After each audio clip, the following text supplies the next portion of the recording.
Good evening, chat, and welcome to stream. My Steam Deck buttons ain't working, so you only get the streamers are preparing. Please wait warmly message. Unless... Nope, they're still busted. Don't know why. Anyways, hey folks, welcome to stream. Sorry for all of the missed streams recently. Mother's Day happened, and MintMod and I had our little getaway, and we're also skipping this Saturday. I'm really sorry about that. And tonight's also going to be a kind of boring one because it's a calc stream. Did you have fun last weekend? Of course I did. I was out with my wife in a beautiful little small town, enjoying visiting shops and shit. All around, quality time. But the main thing to note is that I've finally actually started looking at the Elite Four. More specifically, like our options into the Elite Four, who we're most likely to bring, what kind of investments we'll probably need to make, and if it's possible to bring a unique, someone who has not been brought to the Elite Four before us. And it seems like there's a chance. If you're in the Discord, you've probably seen me talk about it a little bit. Pretty cool fella. But in order to do this, we have to pick up some optional goodies. Because we obviously want to be able to, we need certain things that we can only get by fighting some of the optionals on the routes outside of Victory Road. Now the thing is, one of those things is a Mega Stone, and the way I see it, it's not guaranteed we can get it straight away. But if we can get it early, that's more time that we have to use it. Which means it could potentially help with some of the remaining Elite Four fights. The Mega Evolution we're trying to get access to is very powerful, and there are only 6 fights that stand between us and it. Also, we need to really quickly throw together a calc for Lopunny's Mega Stone. That shouldn't be particularly difficult. You could get that back at level 65. So, tonight, I'm a little kind of anxious bones, so I'm probably not going to be doing any fights. We are going to be keeping this to a calcs-only stream. But yeah, going to be doing some math. That being said, I'm already sick of listening to the Route 123 music. I'm going to throw on our playlists. Hold on. Playlists. Where's fucking stream background? All right. So, with all that being said, let's jump into it.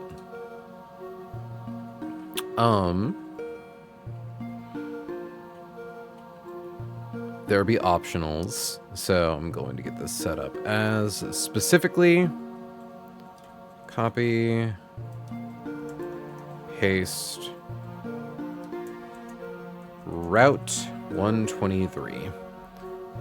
So, of the trainers we need to fight, we already took care of Pokemaniac, Hambino, and Cool Trainer Wendy and Cool Trainer Braxton. Hey Skitty, welcome to stream.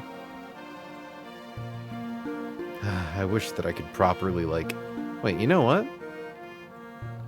What if I, insert one column left? And then I just made that column kind of wide.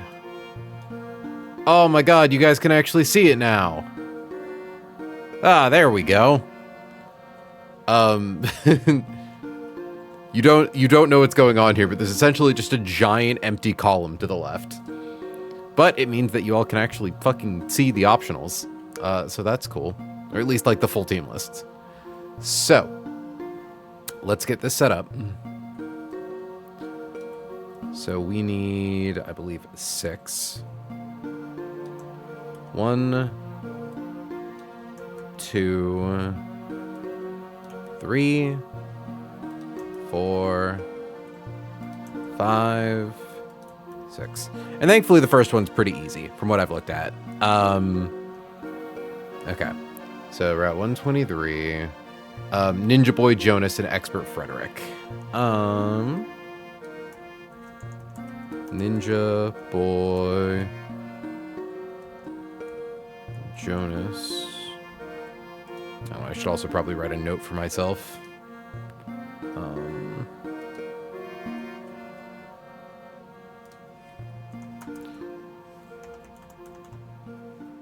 because we are now at the point where we must caps lock. There we go.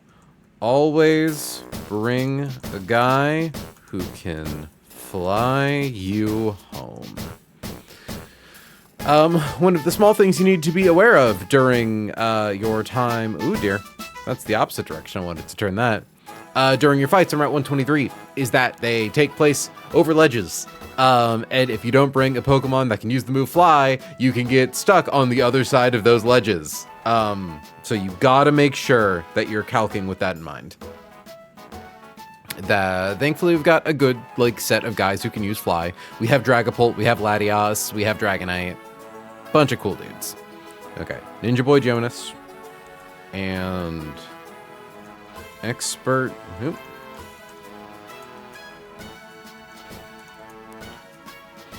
Frederick. Opens Toge and Mr. R. Next up is Hexmaniac Gongus, named after notorious Twitch nuzlocker Shockingly Gongus, who I believe follows me, so that's neat.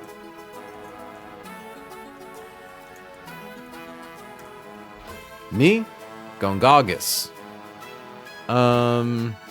Anyways. Opens... Reich? Yeah, no, I think a lot of the trainers in this portion of the game are references to specific well-known players.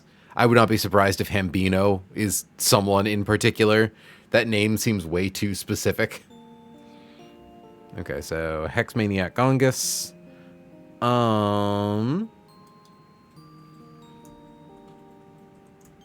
Twins, Mew, and Yuki.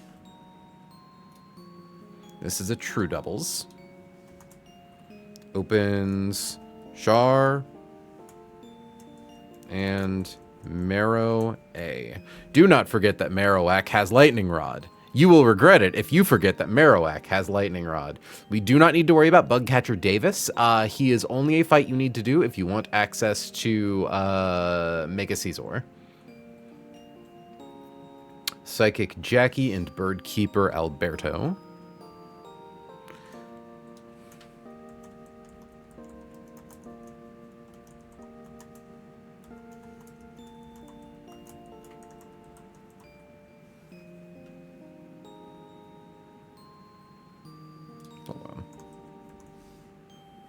Gotta spell these out properly.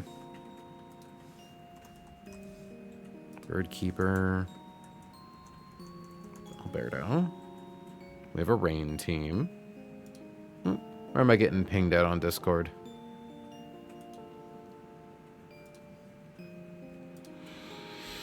So, we have Weirdeer and Pelly. Wait, no, it's just weird. Is that really the first Weirdeer we encounter the entire game? Okay. Black Belt Hawk.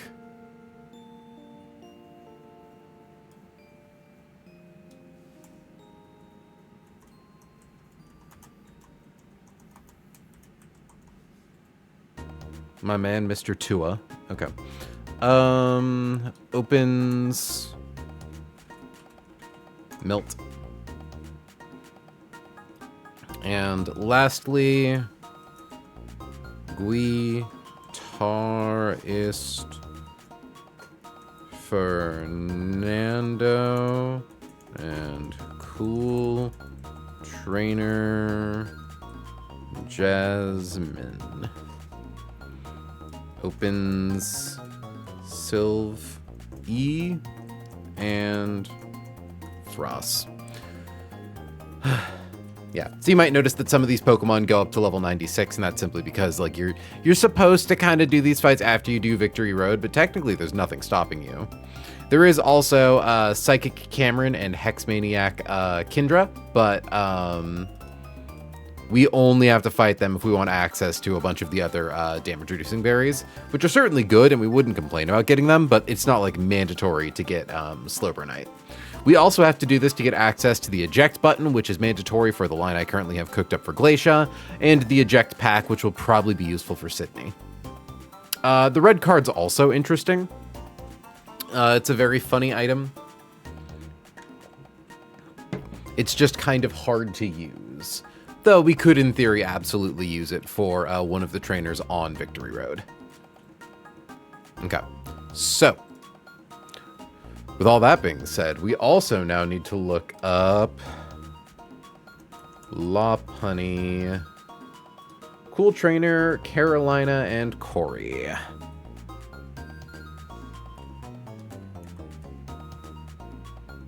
So let's just...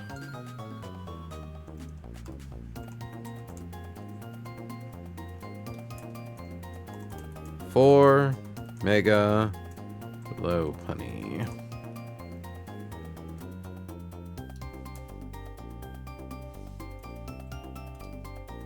The Winona split.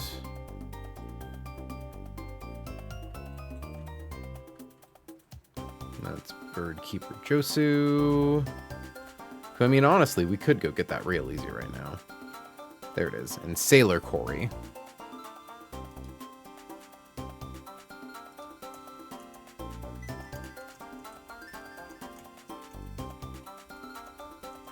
And Sailor Corey. Okay. This should be pretty easy. Again, they're level 65. Like... So, hit refresh, set to double. Oop. Lopunny Mega.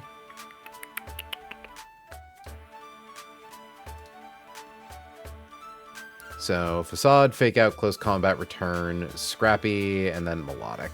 Like, realistically, we can probably just sweep these guys.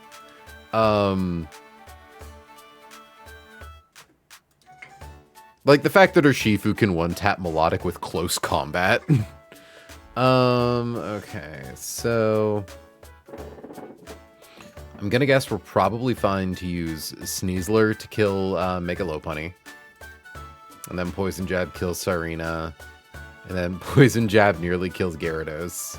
It's got Walkenberry. I mean, all we really need is the Poison Barb, right?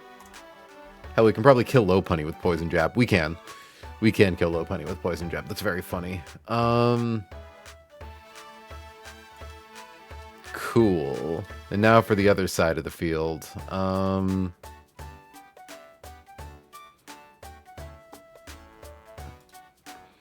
mean, we can't get someone who's inner focus.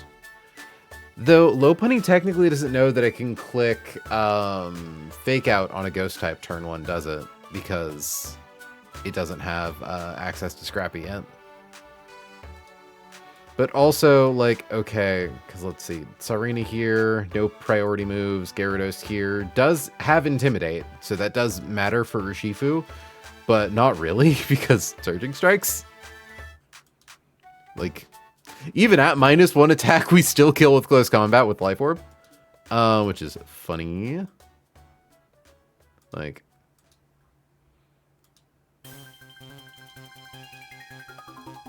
Yeah.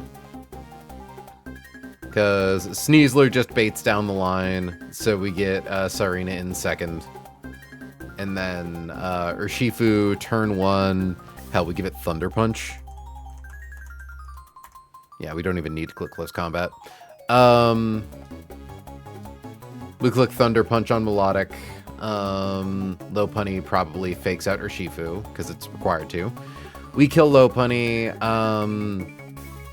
Urshifu flinches. Following turn, Sneasler KOs Sarina. Urshifu KOs Melodic. I assume Sturdy. Oh, it is another Intimidate guy. Thankfully, we get around Sturdy and we get around Intimidate through the power of Surging Strikes. Yeah, Avalugg hits the field. It has Protect. Doesn't matter. We're Urshifu, so we have Unseen Fist. Yeah, I think it's literally just click Surging Strikes, win. So nice.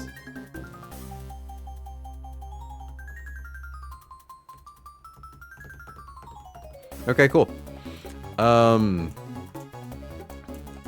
Teach Ursh T Punch.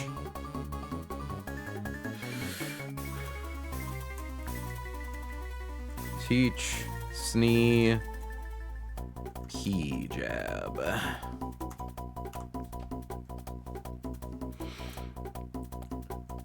Equip Snee with Poison Barb.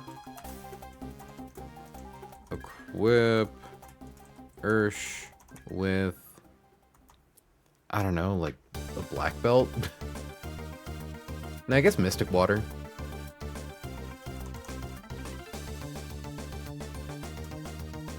Yeah.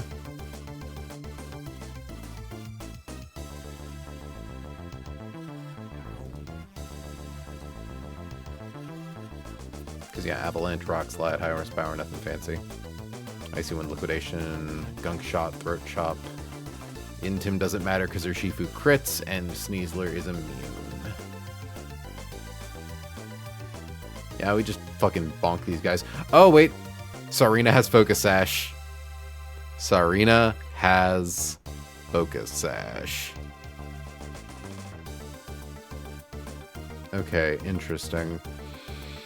Well, I'm glad I can read, because otherwise that would have actually killed Sneasler. Okay, I mean, like, Mega Aerodactyl?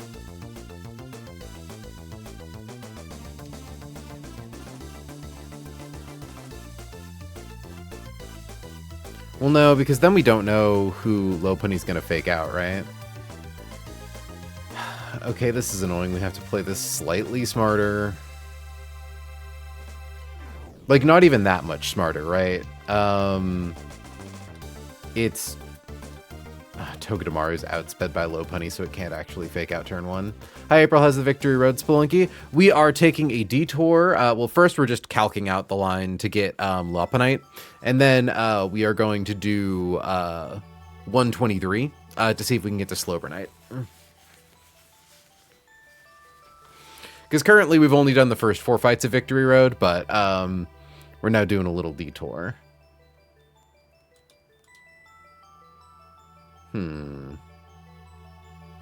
Okay, Latias can kill Lopunny. But can't kill Lopunny normal.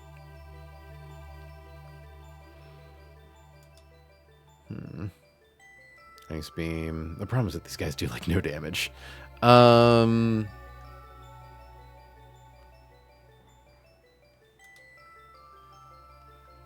I mean, we have access to Dragonite, right?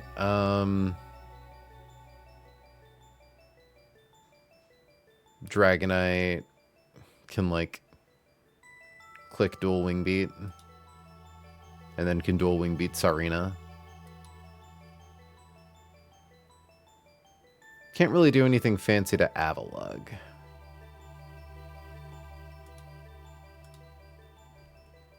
Facade, Fake Out, Close Combat, Return. I mean, like, how hard is it to lock down Lopunny, right? And then we sweep the right side first. Because, yeah, let's say we give Lopunny a sweet, sweet access to what it perceives to be a fast kill. Like, this should not be a hard calc. I'm definitely overcomplicating it.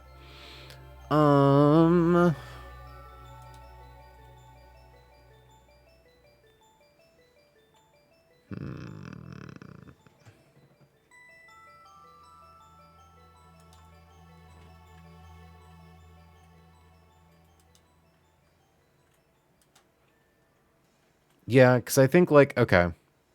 We open with Togedemaru and Urshifu.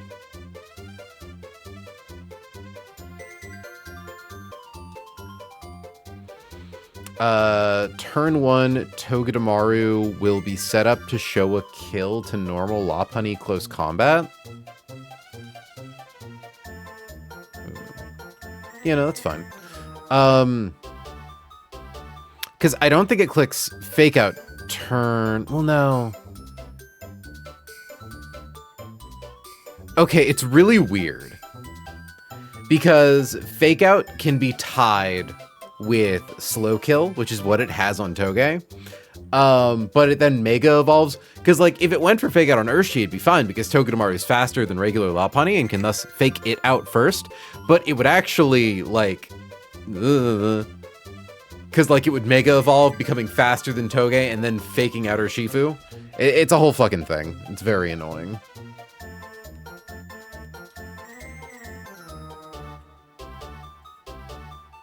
Okay, we could probably show it a kill with Freak in it.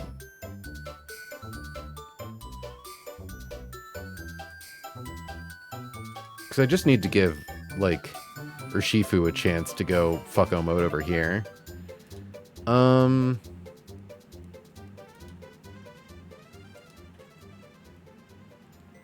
Okay, we could use Mudkip.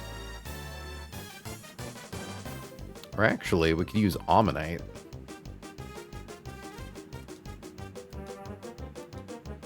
Yeah, pre-damage Ammonite to be low enough to show a kill to close combat. So we bait a kill from close combat. It mega evolves. Still only baiting close combat. 45 versus... Yeah, top end is 18. Top end of return is 11.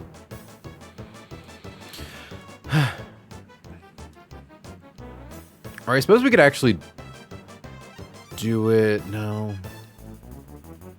I mean, so the funny thing is that because Amistar can't be crit, right? We could actually chain Mudkip into Amistar, right? So, like, turn 1, Mudkip shows a kill to close combat.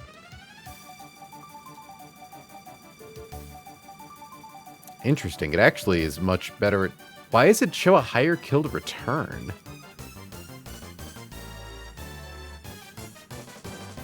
Huh. I suppose stab, and Mudkip's not weak to it. So yeah, turn 1, return into Mudkip, clicks protect, Lopunny goes mega. No, that actually doesn't work because we're baiting random move into Ammonite after that point. And we need to go down to a certain range to show kill. So not you, Mudkip. Please, can someone just be fast? Not faster, slower than Lopunny.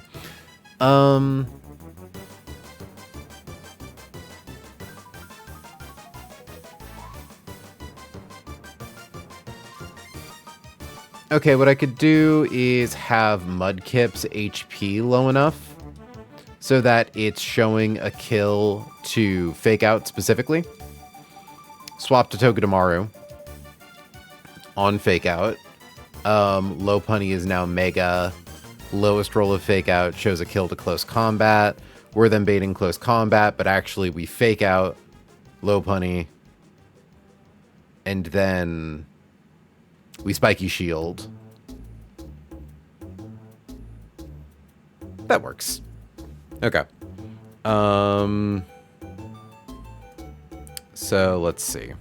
Open Mud and Ursh. Is confirming. Yeah, nothing fancy here on Melodic. Oh wait, no, sorry. They open with Lapu and Milo. Open with Mud and Ursh. Oh, there's a little guy down there. There's a little guy down there causing some bombast. Okay. Use pro... Oh, wait, no. Don't use protect. Swap to Toge. OHKO Milo with T-Punch. Because I do believe Urshifu should be faster than Lopunny. It is. Cool.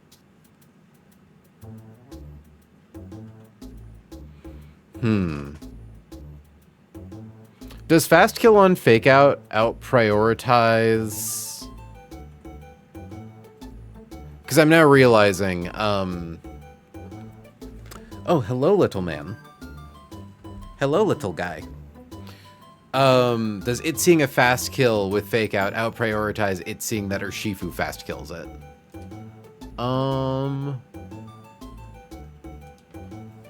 Control F. Fake out. Okay. Player shows fast kill. It's plus 20. So if it's the AI's first turn on the field and your Pokemon does not have Shield, Dust, or Inner Focus. So if the AI sees fake out kill, plus 21 is minimum. You can't actually see. And then minimum for you showing fast kill is only plus 20. So I think that means we're good. I'm going to ask Dexcord real quick. AI will always go for a kill with fake out over flinching your guy who threatens with a fast KO. Right? He's really just going to be a problem for me right now, isn't he? Hi, Izzy. Welcome to stream. Oh, this fucking guy in my lap. This fucking critter. He's purring so happy style right now. Okay. Swap to Toge, OHKO, Milo with T-Punch. Swap to Lapu and Avil. Or is it AVAA? No, it's Avil. Hey, Jax. Welcome to stream. I'm very curious. How's E4 prep been going? I believe I have a line for every member of the Elite Four except for Sydney Doubles. So, and we have Sneasler. Like, Sneasler's on our E4 team, so I doubt finding a line for Sydney Doubles is going to be that hard. And to my knowledge, we can use Eject Pack, and I click CC 4 times. Nice. But yeah, for Sydney Doubles, we'll have access to Eject Pack, and if we feel like going for it, Focus Sash. We even have mathed out our scale economy, and we have a potential unique on our hands. Sadly, because we did not succumb to the temptation and caught Weavile in Route 123, I don't believe we're going to be able to bring Mudkip. But the dream was there. But I'm still happy that we get to bring a really cool guy and do some cool tech. Honestly, the main thing I'm really happy about is that it turns out I really don't need to change Latios's nature. I was kind of expecting that I would need to be either plus speed or plus attack, but really, it's not necessary as long as you play around it, right? Which frees up a lot of scales for fun stuff. I specifically needed plus def for mine. Really? Wait, that's really funny. I think mine is plus def. I think mine's lax. Yeah, plus def minus special defense. With a, only a 3 IV. Though, theoretically, I mean, I kind of have one for fun scale. Because I think what I need to reduce risk on Phoebe singles, I see. Thankfully, I'm doing Phoebe singles, and it's a 2-mon line. All it requires is 2 Pokemon. It's gonna be great. We have a really funny guy. And Mega Slowbro's cracked. Mega Slowbro is really great for Dark Shifu needs more support than that. Well, Dark Shifu should try being Kecleon. Shh, spoilers. I can't help but brag a little. It's a really cool line.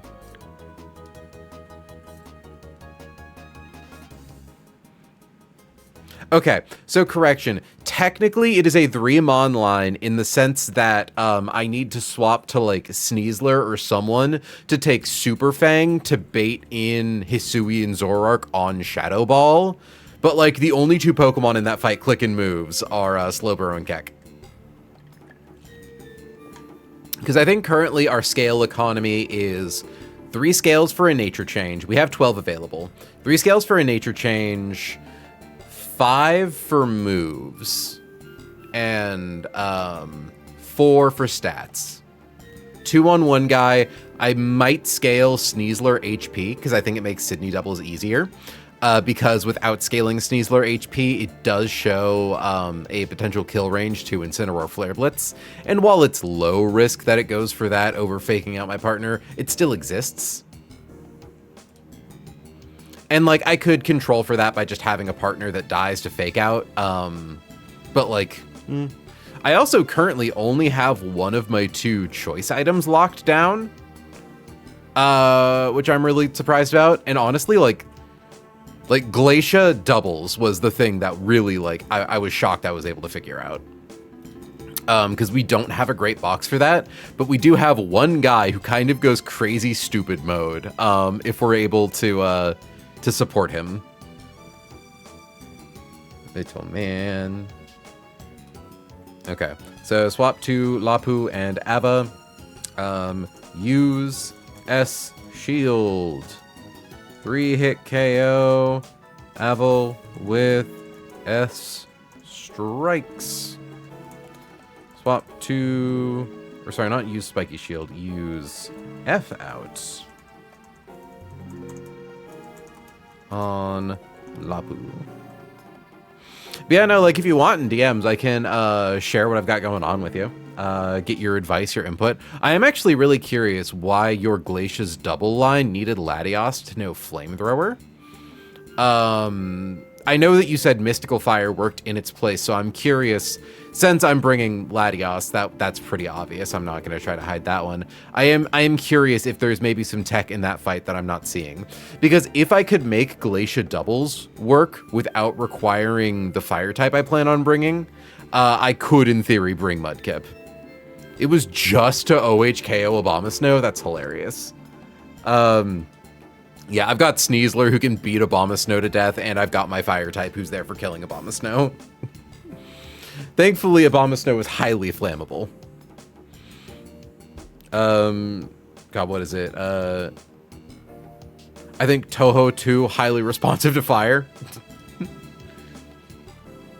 Expert Belt Flame OHKOs, Obama and Kyurem with Draco. Nice. Lorb does the same thing with Mystical Fire for bombs. Yeah. For me, it's encoring, it's using Room Service to encore Magearna into Trick Room. And then using Eject Button. Like, the really cool thing is, like, our Encore Mon is able to get Abomasnow down to Focus Sash, so Kecleon can kill it with Ice Punch to become an Ice type to bait in Calyrex for only close combat, which is then a free swap into an Eject Button guy, dropping his defenses, and then getting in the guy who we want to have sweep the fight in for free. It's real neat. And, like, he comes in on the turn that Magearna turns Trick Room back off. Lock in. Hey, G. Early Calyrex is cool. Yeah, no. And then it's like, we 2-tap Magearna with fire moves because we don't need to be too difficult about her.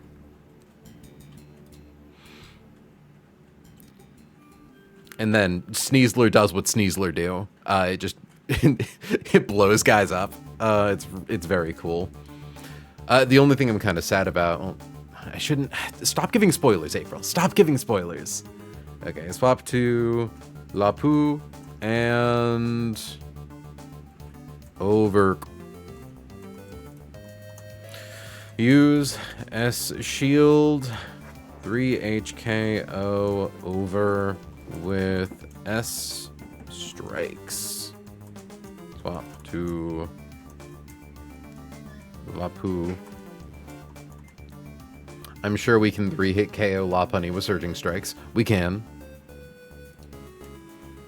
Swap Toge to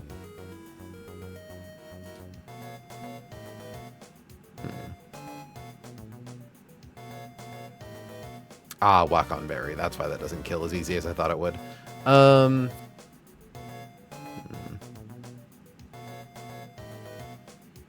Yeah, but Dragonite can also hit it with Thunder Punch, which is funny.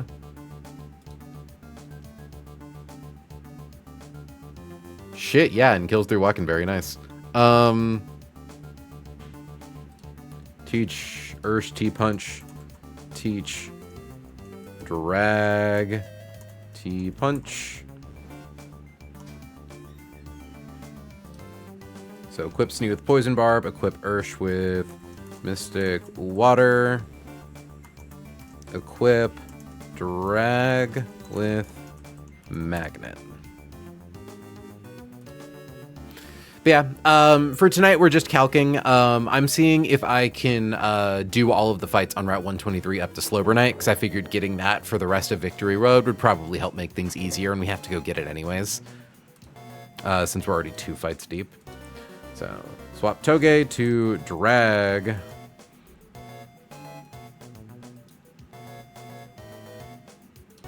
Three hit KO Lapu with S strikes. It's more of a 2-hit KO, but still. Swap to... I'm assuming... What's her name? Why am I forgetting her name? Sarina. Swap to Sar. 2-hit KO with D Wing Beat. Use S strikes.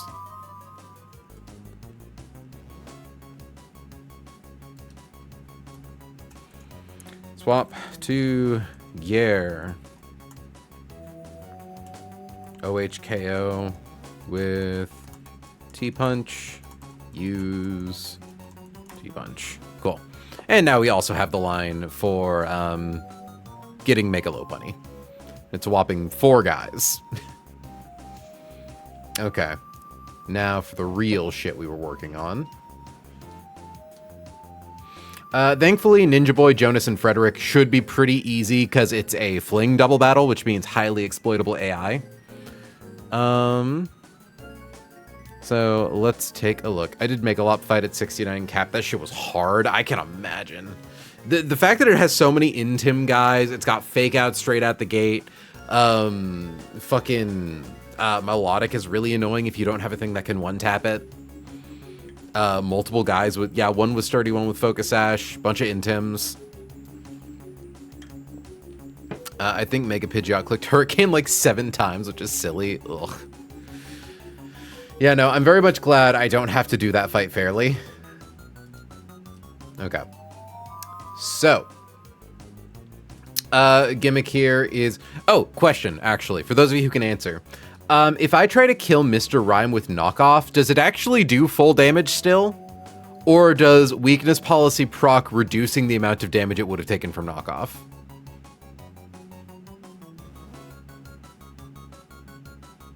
Yes, how? Okay, so even though it uses up the weakness policy, we still do full knockoff damage.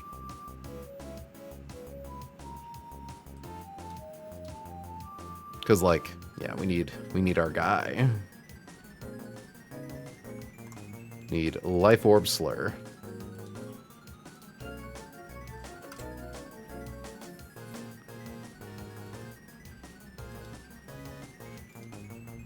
And then a slightly pre-damaged Togedemaru, who, TBH, we could just let Mr. Rhyme fake it out.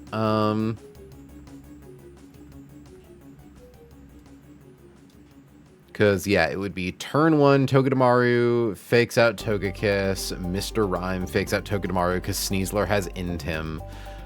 Fake out stops Togekiss from acting, Sneasler fast KOs, because I assume Sneasler doesn't show a kill to stored power.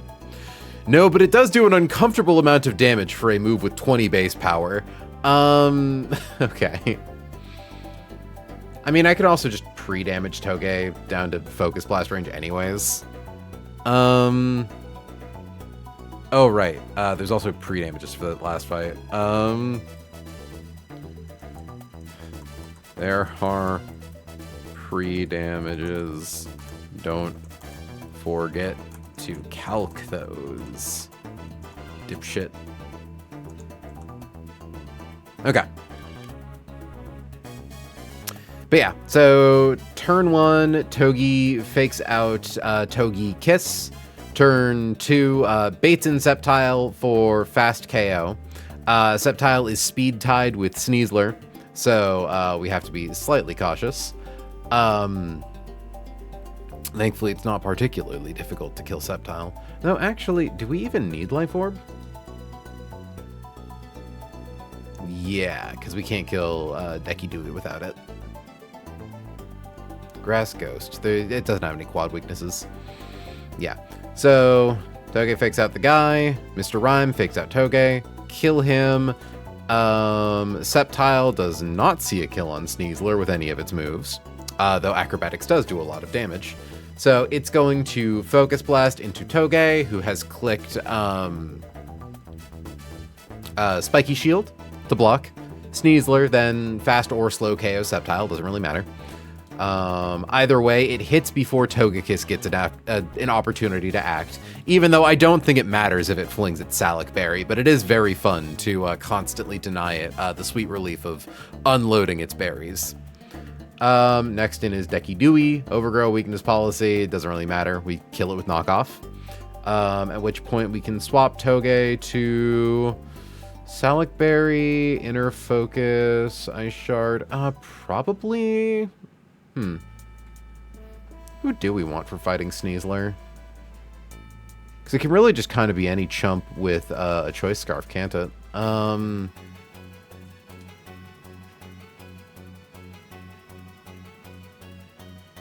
Yeah, I think like Sneasler kills Togekiss with Poison Jab, which I assume it can do with a Life Orb. It can. Kills Togekiss, and even I think after 1, 2, 3, 4 shows a kill to their Togekiss or their Sneasler's close combat. So it should come in next. We swap in, Laddie. Yeah, because Latios doesn't die to Ice Shard here. With Choice Scarf, the turn we KO Togekiss, Latios comes in, fast kills with Psychic, likely takes an Ice Shard in the process. We swap Sneasler to Urshifu. Where are you, Urshifu? I think it's really funny that this fight took less time to calc than the one against the level 65 Lopunny. And then, yeah, we have another sturdy Custat Berry Donphan, so we have to be a little cautious about it. Thankfully, it's not compelled to Ice Shard anyone because it's sturdy. Yeah, it's not even its highest damaging move into Latios. So, Urshifu hits the field, KOs with Mystic Water Surging Strikes, barely. So cool. Yeah, I think that's pretty straightforward.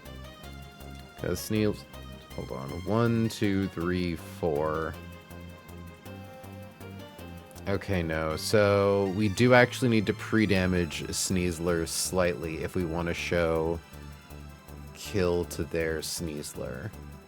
Otherwise, it's Donphan coming in, which isn't awful. I don't hate the idea of Donphan coming in.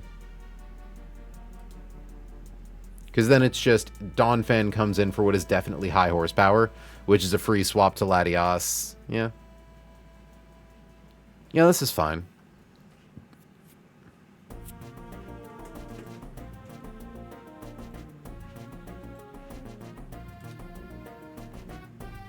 Yeah, because you don't see a kill, but you absolutely do.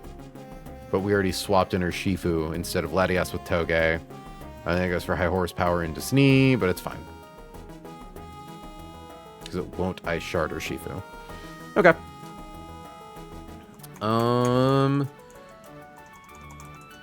Teach, Snee, P-Jab. That's kind of it. Pre-damage Toge to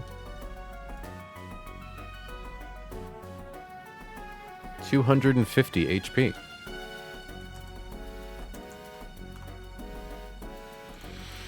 Equip Snee with Life Orb. Equip Laddie, or no. Ursh with Mystic Water. Equip Laddie with Choice Scarf. Okay.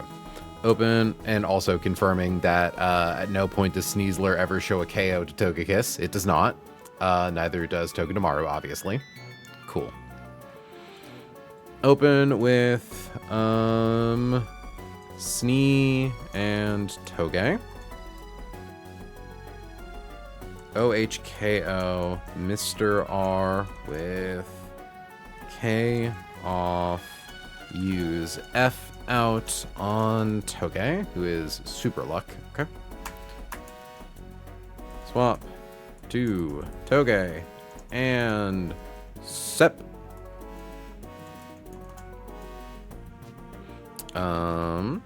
OHKO Sep with P-Jab. Use Pro or use S Shield. Very annoying that we have a Toge and they have a Toge. Okay. Use S Shield. Swap to Toge.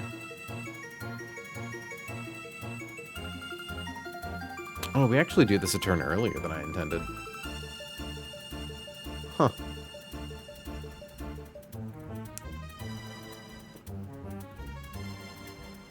Yeah, because Toge needs to be able to Spiky Shield against Sceptile. I mean, it doesn't matter, right? Like, we KO the guy before Togekiss has an opportunity to throw its berry, so it doesn't do anything. So I'll do Toge and Desi. Decidui. Yeah, so I guess OHKO Desi with K off. Swap Toge to Ursh. Swap to Toge. OHKO Toge with P-Jab. Use... No, don't use A-Jet. You don't want to accidentally proc Dynamic Speed. Yeah, I guess just use... No. Yeah, use S-Strikes.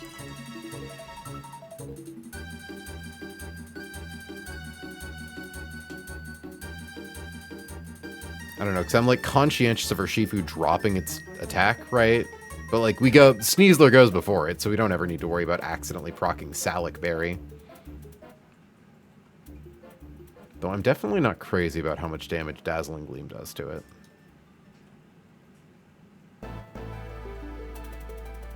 You know what? I could swap to Latias. And then swap to Urshi. Hell, she can beat Sneasler too.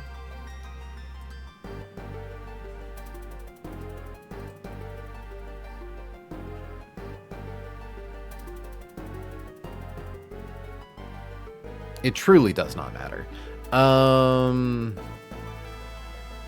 Yeah, so fuck it. I'll just swap to a random guy.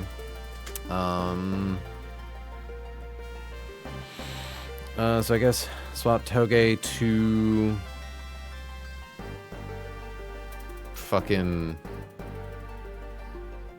Lopunny would be funny, but no.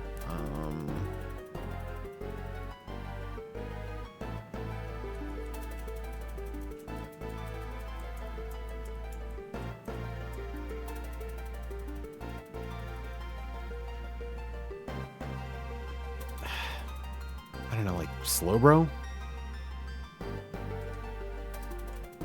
We'll do Corv. There we go. Corviknight's always good to just kind of help out. Swap Corv to Ursh. Swap to Domp. Swap Snee. Confirming that the only thing Sneasler does bait from Donphan is high horsepower, right? Yeah. Swap Snee to Letty.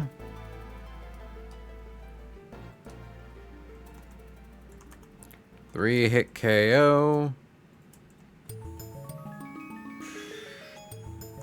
Domp with S strikes.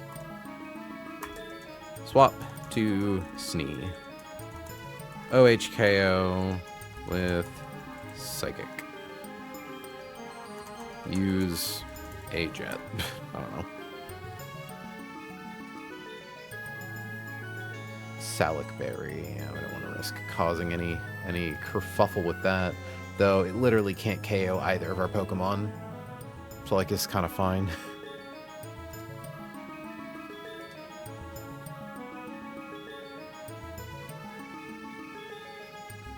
Okay, cool. That was the easy one though. I know Gongus is pretty rough. So let's take a look.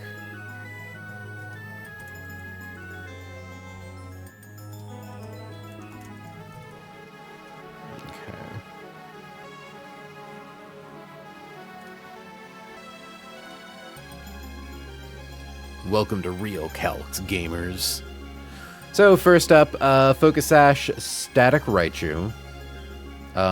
Deeply annoying fella. Also, it speed ties Sneasler.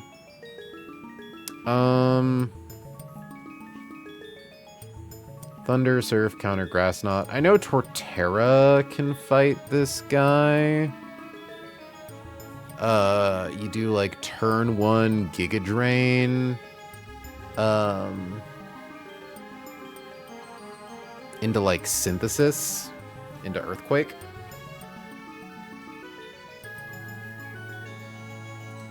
Urshifu. Oh shit, Urshifu does kill with Surging Strikes. That's with Mystic Water though, so I assume... Yeah, since we're slower than it, that doesn't do anything. Unfort comport. I mean, we could open with a guy who does Fake Out and is weak to Thunder. But we're probably overcomplicating it, aren't we?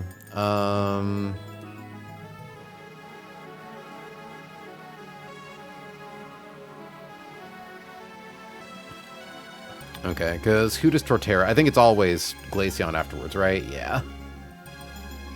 For Blizzard or Freeze Dry or HPG. Just fine. Snow Cloak and Oka Berry. So that reduces fire damage.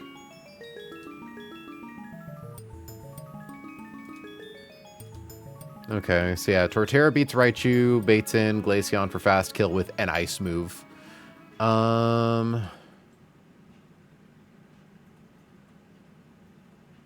Oh yeah, Freeze Dry does make that harder on Urshifu.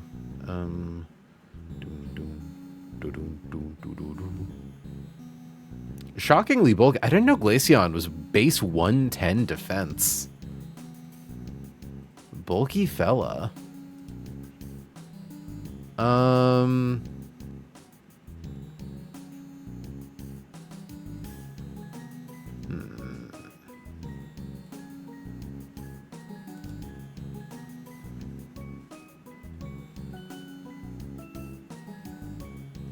Okay.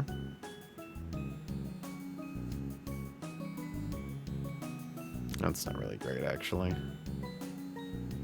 So I'm like, ooh, we could swap in Arcanine to then bait HPG into someone for like a freer swap, but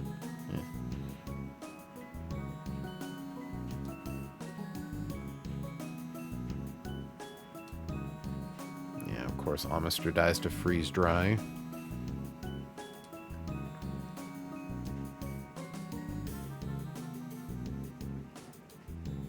Freeze Dry is a shockingly annoying move.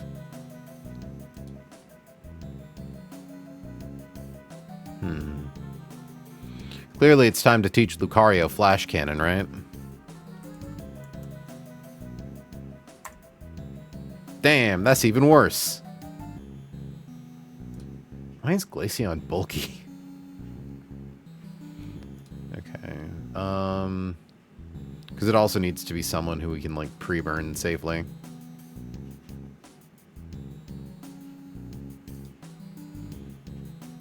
Sneasler just can't come in on that blizzard safely. I suppose it could if we gave it an Assault Vest.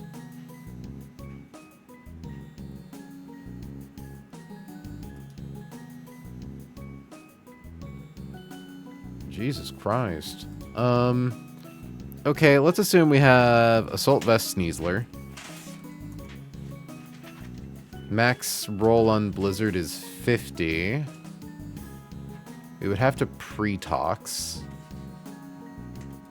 God, just like... Yeah, Okaberry is so annoying. I really never properly understood how powerful the type damage reducing berries were until we got access to them for like our own shit. And honestly, actually, I don't even think we have Yachi berries. So I'm like, maybe we could at least guarantee that it's only Blizzard on the swap, but no.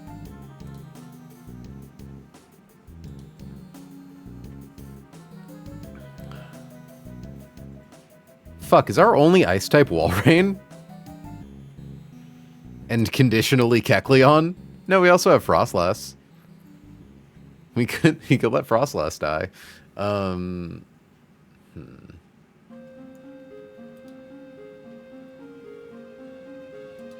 Yeah, I assume Turtonator doesn't live that.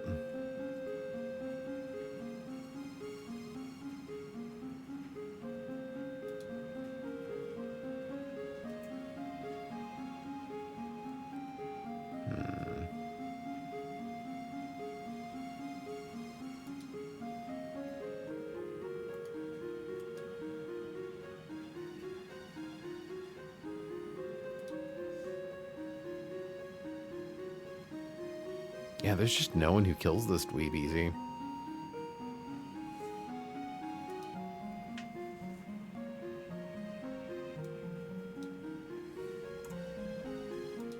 Well, Biggie Feet kind of goes insane, but we can't really consistently get it into Blaze range, what with a gap in potential damage of 50%.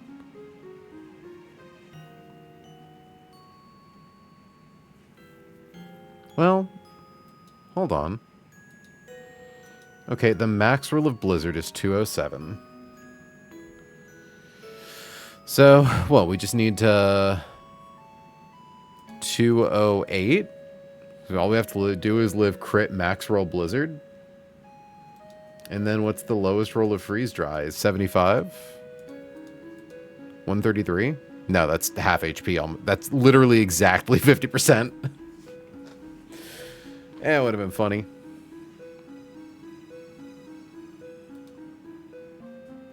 You know, it's funny. I saw the fucking Glaceon on this thing's team, and I thought that that would be the easy part.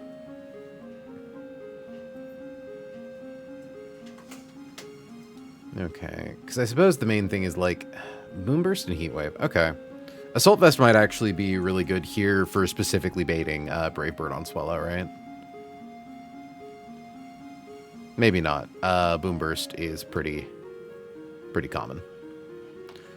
Though, Arcanine can thankfully come in on Swellow with basically no issue in KO. Okay, so we'll assume Assault Vest pre-tox Sneasler on Swellow. Its HP never gets dropped low enough. Hold on, because we do have to kill with close combat. Let's confirm that we never put it into U-turn range. So, let me see. We have to be pre-toxed. Assault Vest. Export, import. So we swap in, so we're going to take 2 turns of toxic damage. So 272 divided by 16 is 17. So then what? 8 would be 34. Yeah. So 272 minus 17 minus 34 comes out to 221. Critical hit max roll blizzard is 204. 17, and then defense -1, spit F -1. Real shit, I do think we potentially bait U-turn. Crazy. Okay, so maybe not you.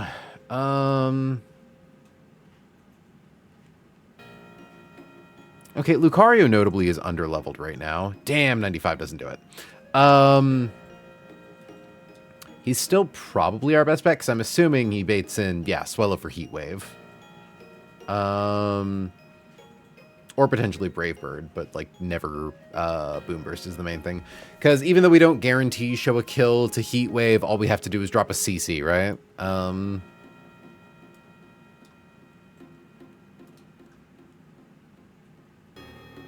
I just wish that Lucario could just, like, auto-thaw itself. That'd be cool, right? I mean, technically we could give him choice specs to save a slight amount of HP. We could give him choice specs and pre-burn instead of pre-tox. But no.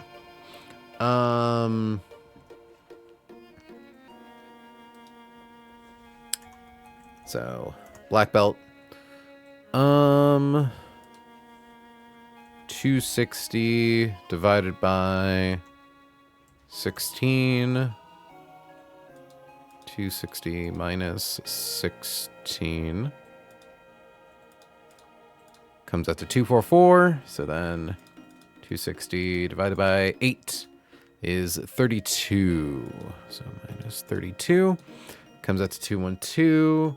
Critical hit max roll blizzard is 177. Holy shit, do we not do it? 35, and then defense. Oh my god, yeah, I don't think Lucario can safely come in either. Okay, no, we barely stay out of U-turn range. Okay, black belt Lucario at level 95 can, in fact, do it. So that's good. Yeah, this twerp comes in, sees a kill with a move. We swap to Arcanine. I mean... shit, right? We can just give Arcanine Choice Scarf, can't we? Because, like... yeah, we outspeed Swellow. We kill with Rock Slide. And then we can come in on Fiery Dance on Volcarona later to kill with Rock Slide. Okay, I like this. Choice Scarf. Export, import.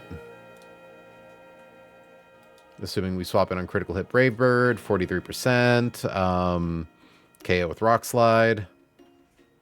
Yeah, we don't threaten a KO on Tangrowth, so it'll come in for always Earthquake. Because as established, the lowest amount of damage we can take is 6% on Heat Wave. Earthquake always sees a KO. And the most damage we can take is 43% on Brave Bird. Okay. Because we're definitely going to outspeed everything that's left on their team. Yeah, so it's Tangrowth for Earthquake, because even the lowest roll is still above Infestation range. So that's cool. This... oh, maybe not Sneasler. Like, who flies and hits hard? Defense of 125. I don't even think Mega Arrow kills this with DWB. It does not... fuck. It's got Assault Vest.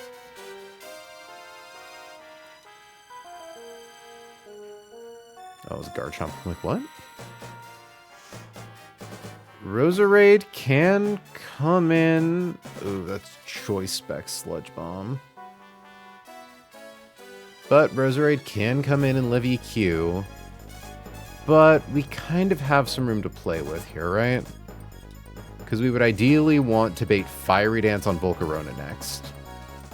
So I think what we do is we swap to someone who bulks or floats over Earthquake and then baits Power Whip.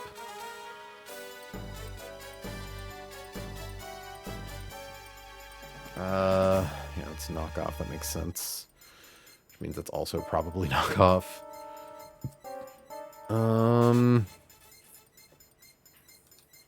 Flygon? Flygon is great for this. We can even pre-damage Flygon so we don't... Well, I mean, taking Infestation isn't bad.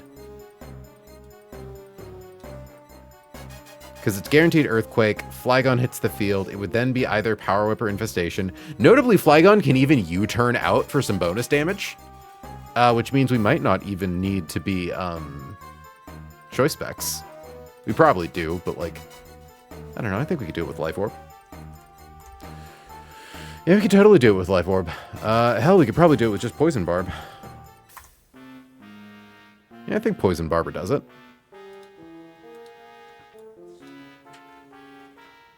And then, Roserade, can you kill Slowbro later? You can totally kill Slowbro later. You just gotta come in on Scald. Which we absolutely bait with fucking Arcanine. Okay, yeah. Maybe this is easier than I thought it was going to be. Because, yeah, Regenerator, Assault Vest. Always showing a kill to specifically Earthquake. And hell, even if he were to, like, Tangrowth were to Infestation Flygon, we can still U-turn out. Hell, we could give Flygon Shed Shell. But yeah, that's fucking 19%. Yeah, easy. Roserade comes in, takes Power Whip, takes at most 36%. We KO. Bait in Volcarona. I suppose we would need to ensure that we don't accidentally bait Quiver Dance, right? Okay, so that's a question. Can we pre-damage such that we don't get put into... I mean, well, Bug Buzz is fine too, right? Yeah, it just needs to not be Giga Drain, which doesn't seem too hard. Because Power Whip can miss, so we have to be conscientious of that. But yeah, like, fucking 118, or sorry, 188. And then minus crit Maxwell Power Whip is 81. Drops us to 107 versus Volcarona. Yeah, could bait Bug Buzz, but like, Bug Buzz I think just drops stats, right? 10% chance to lower the target's special defense by 1 stage. That's fine, because if Arcanine comes in and kills anyways.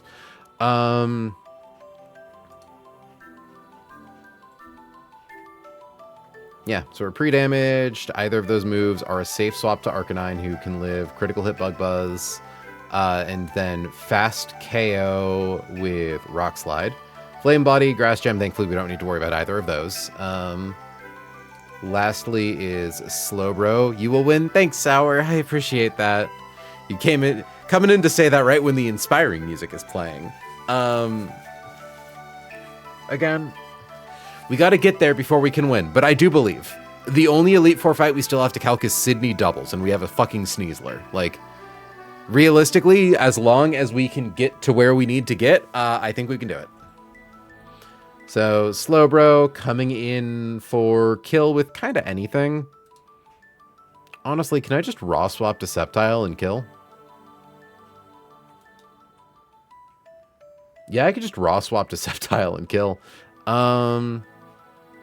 You didn't know Gongi had a fight? You know, Sour, it's funny. I just kind of assumed, based on the fact that Hannah mentioned that you were, like, one of its mentors, that, like, you had beaten Runandbun. Yeah, no, Gongus is, I think there are, like, a few trainers in the optional sections who are, references to, well-known Nuzlockers. It's funny, I was bored at work, so I was actually looking at, some of Peachow's YouTube uploads to see, like, lines he did around this part of the game for inspo. And I saw that, like, they were in, his chat when he was doing, the Gongus fight. And according to Peachow, this was the hardest fight for him to calc. I mean, given we have different boxes, but, like, not substantially. We have the same Urshifu. I have a Pult now. I don't have Thundy. That's the big one. But yeah, no. Sceptile with a Miracle Seed.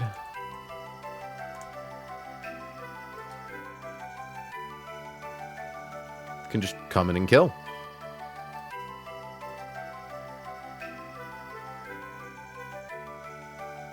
Cool. Let's go team. A collection of guys I feel like we haven't seen in a minute. Okay, so...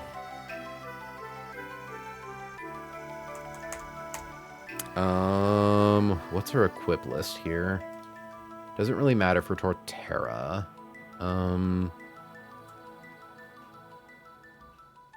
Yeah, so equip Luca with black belt. Equip Arca with choice scarf. Equip Rose with poison barb. Equip Sep with miracle seed. But yeah, no, we aren't running any fights tonight. I'm a little stressed this evening. I'm a little high strung. So we're just going to run some calcs to see if we can figure out these fights. And then likely in our next stream, we will run them all at once to give me a hernia. Okay, so equip Septile with miracle seed.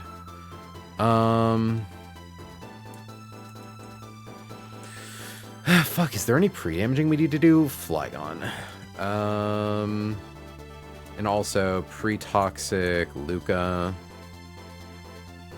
Doing all the 1, 2, 3 fights before VR? Potentially, because we need to get Slowbronite anyways. And like these fights only go up to level 96. So I figured like if we can get Slowbronite early, that could potentially be a huge help for some of the VR fights. I haven't actually like calced any of them with Mega Slowbro, but like, hell, they've been going fast enough. I was not expecting to blaze through Gongus this quick.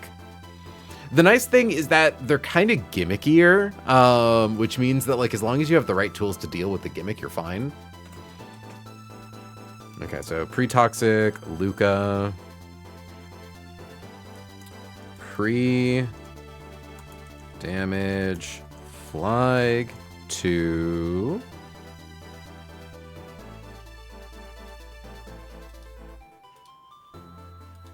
$162. Pre-damage Rose to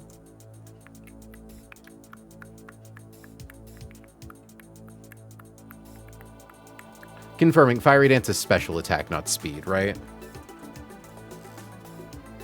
Yeah, special attack. I'm also pretty sure Peachal sacked his Hammy or his Alaska on this fight. So feels good that we don't need to do that.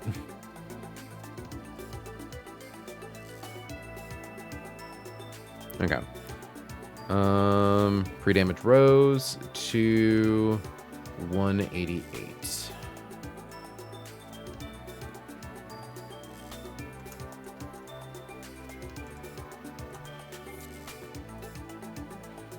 And I think that's kind of it, right? Confirming that I have full HP. Subtile. Yeah.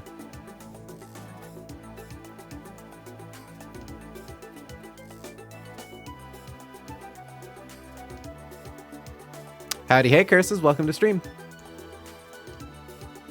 Okay, so open with Tort. Use G Drain. We could synth to full if we want to, but there's not really much of a reason to.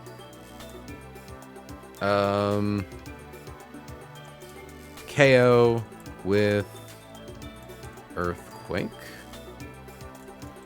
Swap to Black.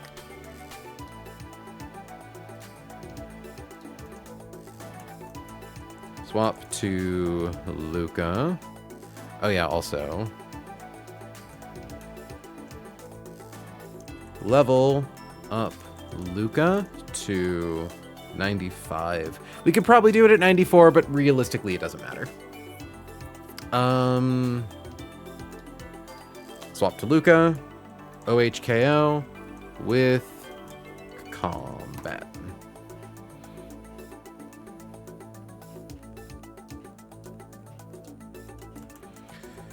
Swap to... Fuck, what's it called? Talo Swellow. Swap to Swell.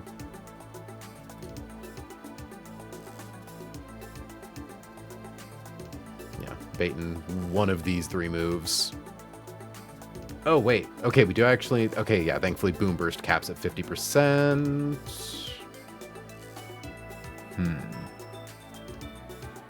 Okay. Hold on.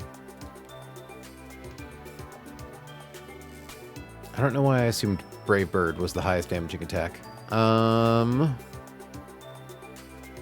Interesting.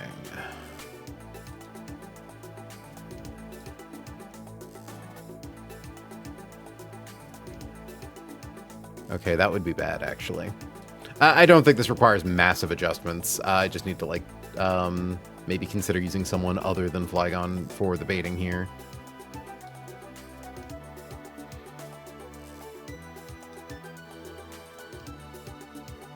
I mean, hell, we could probably raw swap into Roserade, right? If we were, like, ambitious.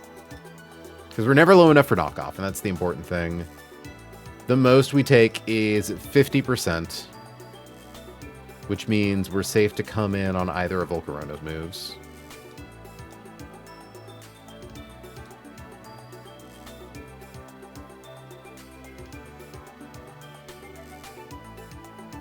Suppose we could also just beat it with Corviknight. Yeah, that's going to be Fiery Dance on Volcarona.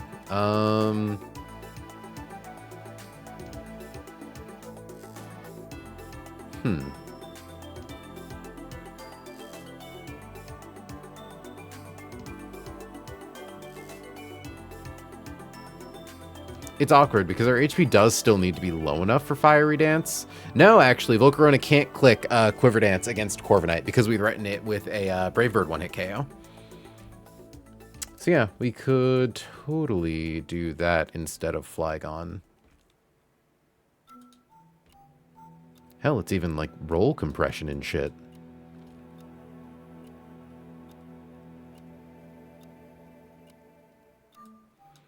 Maybe give it like Aerial Ace. Because like Aerial Ace, yeah. Because it's always going to go for knockoff, which also means we can't do a held item. Regenerator, Assault Vest, yeah, like...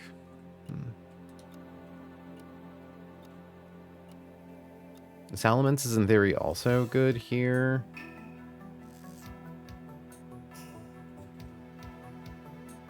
Intimidate drops its attack, but then we're getting... Actually, probably getting in Slowbro next.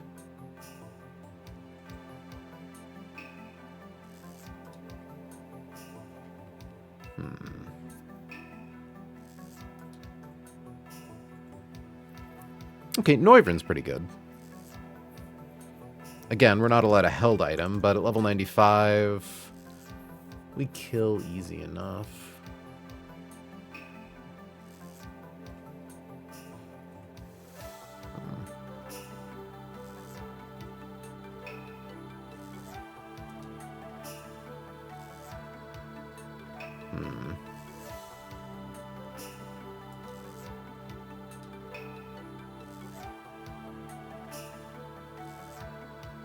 Yeah, and I can't do like a slow Volt Switch with Electrode.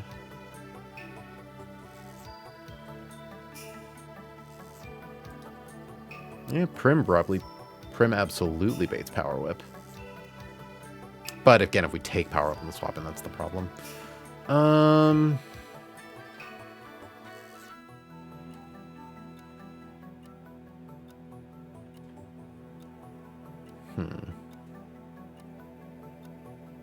Yeah, because I suppose, like,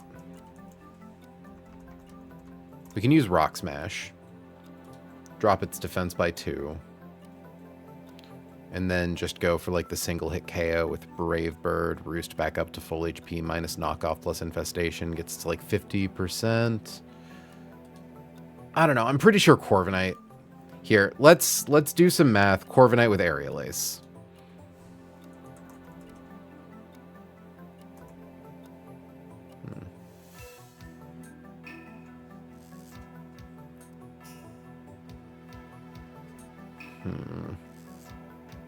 26. Because I'm just thinking, like, Infestation does an eighth of our max HP every turn, right? So... how much do we realistically take? 29% plus 1/8, so 12 something. So it's like 41% per turn, assuming we suffer some absolutely insane crit RNG. No, I don't like this. I think just...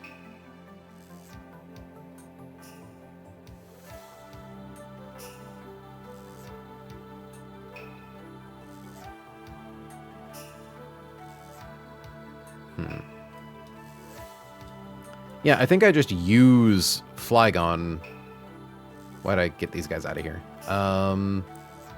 Sceptile, where'd Roserade go?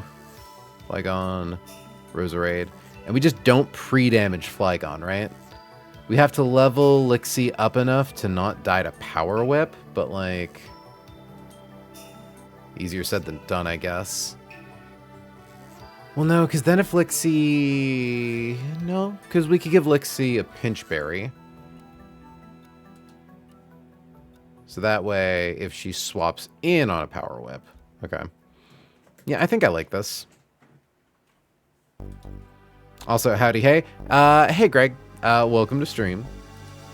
I'm doing some, like, unnecessarily difficult calcs. Like, realistically, this should not be this hard. But the Wabbis is paranoid. Because there's a very, very small chance Arcanine could take enough damage to potentially bait Power Whip on Tangrowth. So we have to make sure that we're using someone who doesn't do that. Or, like, lives it and then baits Power Whip into Roserade. Because, I mean, like, okay, if Roserade comes on an Earthquake, 81%... yeah, no, it's fine, but then it runs into the issue of... well, although, like... yeah, I could go for knockoff, and that would be bad. You're overthinking it, April. You're overthinking it. Uh-oh. Banger.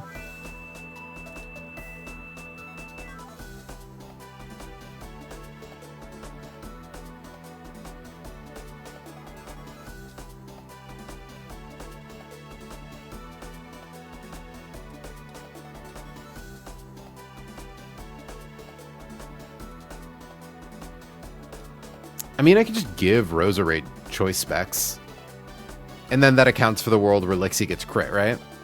Yeah. I don't know. There's a part of me that wants to keep Flygon under-leveled, but I don't think it matters at this point. I think, yeah, we just level Lixie up to 95, so that way she always lives Power Whip. And then... because, yeah. So let's assume... we give her a Pitaya Berry, or whatever, a Iapapa Berry. Knockoff does 36%. So if we come in on Earthquake, highest damaging move is Power Whip. If we come in on Power Whip and take the top roll that doesn't proc Berry Healing, so 272 minus 180 comes out to 92. Knockoff does cap at 98. God damn it. Citrus Berry. Yeah, I don't think we need Iapapa. I think we just need Citrus, right? Because if we get crit into max roll, so 272 divided by 4 is 68. 272 minus 270 comes out to 2, plus 68 brings us to 70, and then we have no Citrus Berry. Knockoff max roll is 66, so it's never knockoff. Okay. Incredibly annoying math has been figured out. Level up Luca to 95. Level up Flag to also 95. Equip Arca with that.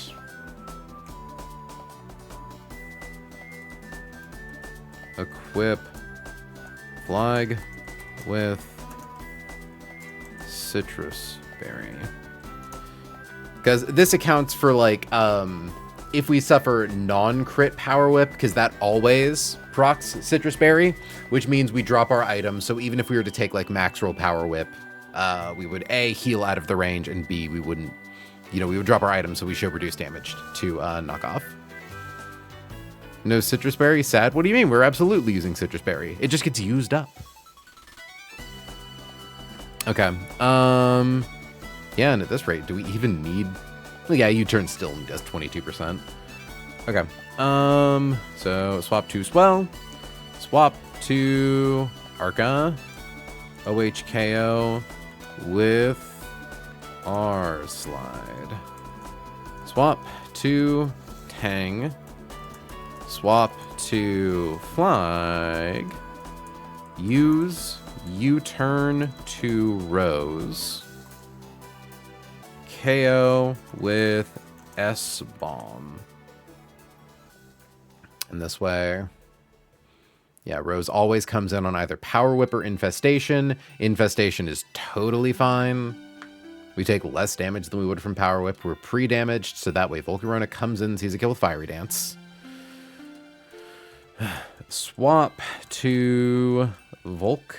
See, and the nice thing is that we are at the point in the game where we can kind of start wildly sacking Pokemon to make fights easier. I don't want to do that if I don't need to, but, like, it is an option. Swap to Arca. OHKO with R Slide. Swap to Slow. Swap to Sep. OHKO with L Storm. Honestly, the biggest upside to getting Sceptile is just now our box has 2 Leaf Storm bots. Like, we kind of had 2 Leaf Storm bots before with Eldegoss, but, like, realistically, it's not often Eldegoss is getting kills with Leaf Storm. Nice. Shit, that's 2 down. The next one is a true double, and it's a funny one, because, Marowak has, Lightning Rod, and it wants to gimmick you. Flare Blitz, Bone Meringue, Stealth Rock, Protect. 130 speed, which means it's faster than... Where's my guy? It's faster than my man, Amistar. So that's cool. Which means we can stop it from setting up Stealth Rocks is the main thing. Hydro Pump is 61%.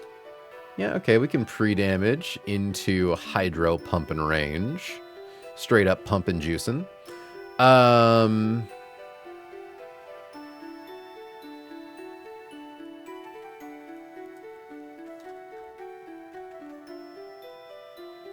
Okay, let's assume no choice specs on you, oh Master, because I don't want to get a disproportionate understanding of your capabilities.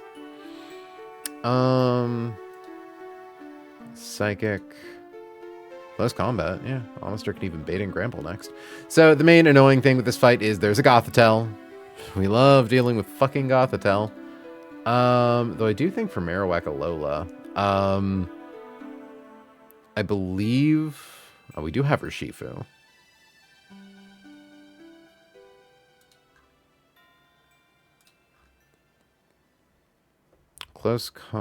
Surging Strikes into Aqua Jet is nice.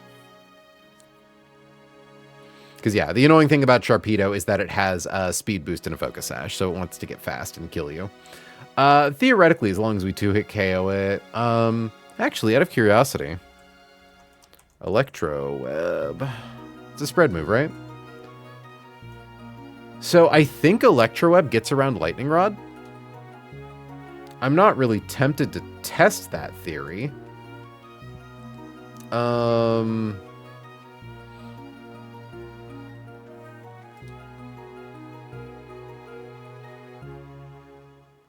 Though also, like, probably any guy with dual wing beat kills this dude, right?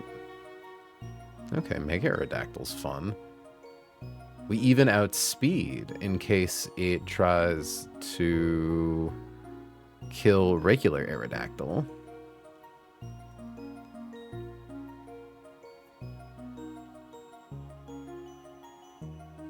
Regular Dactyl, where are you?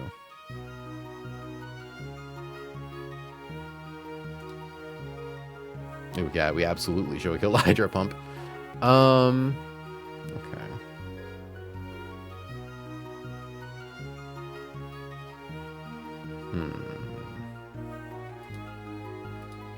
So, honestly, I would really like to just get Gothitelle out as fast as possible to deal with it. Where is Basculegion? Yeah, 80% with Poltergeist and no boosting item at level 91. I'm sure if we put some levels into you... What level do we need Basculegion to be for that one fight? Level up Torch 95, level up Armor to 95. I guess we didn't actually level up Basculegion for that one. Which is fine. Just because I don't want to have to use Life Orb if I don't have to. Shadow Tag leftovers. Ooh, and we barely outspeed.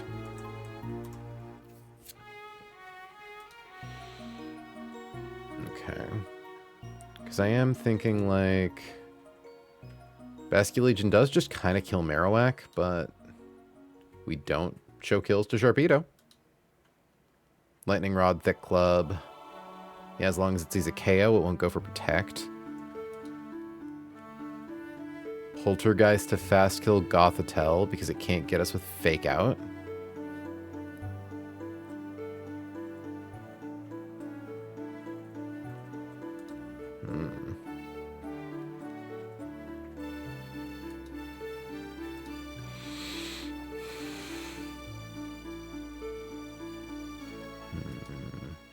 Though it would be nice if I could KO the two of them. Yeah, okay, so let's assume turn 1, Amistar clicks Protect. Basculegion fast kills Marowak Alola.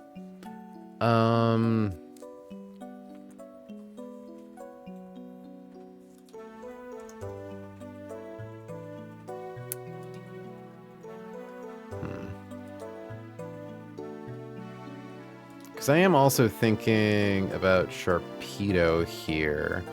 We could potentially get extra value out of Amistar if we first bait, like, Dark Pulse into it. So, like, we send out a guy who shows a kill to, yeah, like, DP. Actually, Togedemaru is really nice for this because Toge... doesn't really show a kill to Gothitelle, though. Good night, April in chat. Good luck with the rest of math tonight. Thank you, Pio. I'm gonna say, so far so good with the math, so fingers crossed. Okay, Psychic, Fake Out, Thunderwave, Protect. Yeah, so the thing is we need Gothitelle in thinking it can kill with Psychic. Because that'll stop it from clicking Fake Out.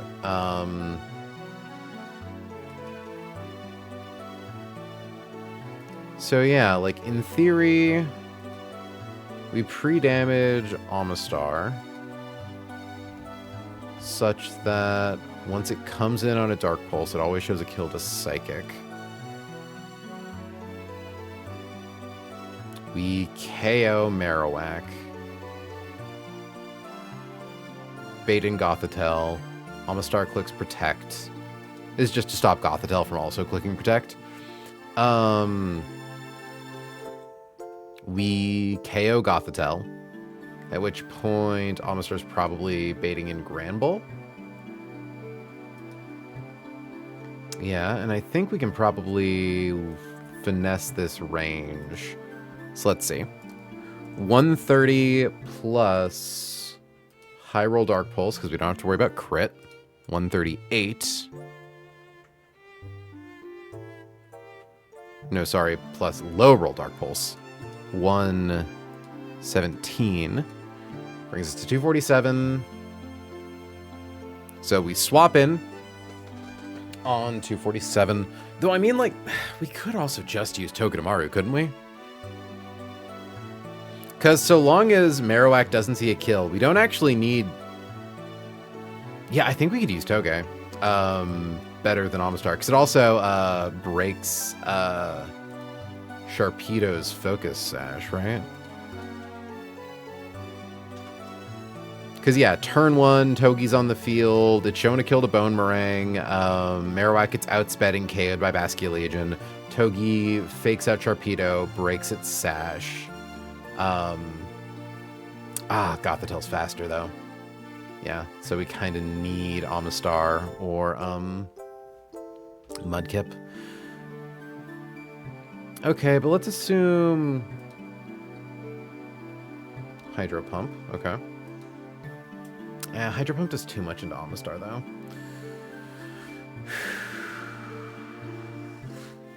Oh, Kecleon, maybe? Yeah, we can guarantee Psychic and Hydro Pump. Because we don't need Protect, necessarily. We can also go for Fake Out.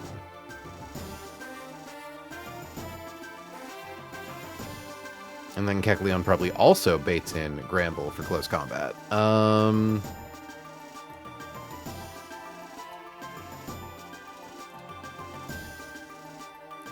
Yeah, so we're pre-damage to 51%, 42%.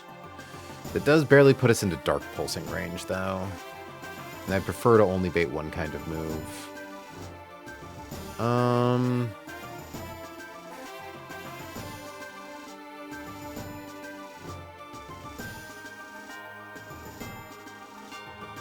Okay, let's go back to Amistar, right? Where it's 247 minus 138.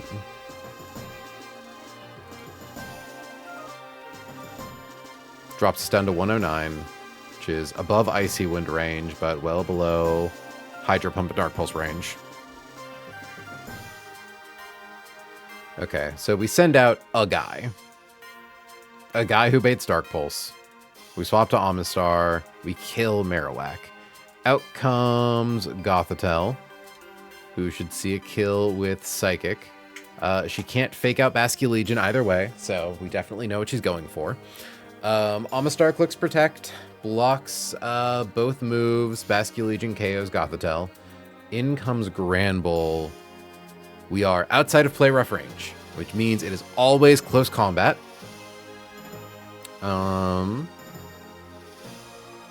So this kind of lets us double switch, right?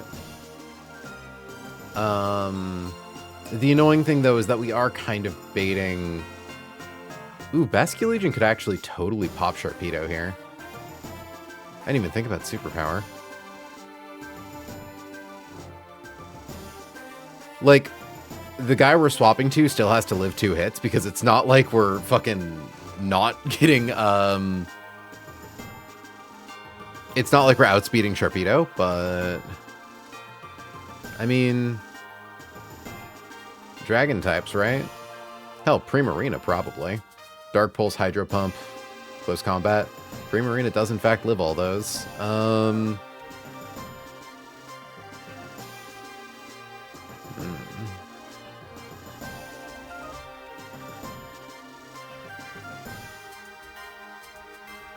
We would need to account for all of these moves missing as well. Also, if we use Basculegion, we have to suffer the... Or if we use Superpower, we suffer a defense drop. And this would be a guy swapping in based on that, which would... Oh, God, but what if we, instead of doing that, got Arcanine in to kill with Liquidation? Hold on.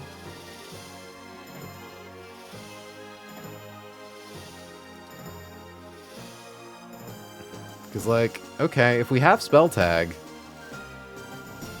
we could accidentally pop the Eye of Papa Berry, so that's not good. I mean, yeah, we're using Spell Tag in this world. Though, in theory, we could use Expert Belt. At 95. Ah, it's Intimidate on Arcanine, though. So, yeah, we wouldn't be able to... Because, like, we could survive Intim and still KO, but we wouldn't have it over the other thing.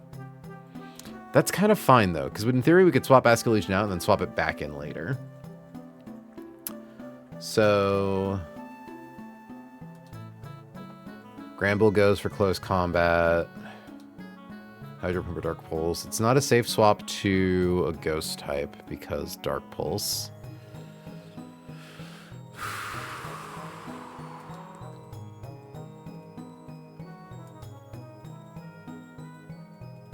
In theory, a crit-proof guy. Both of those do proc Citrus Berry, but no, I think we take too much.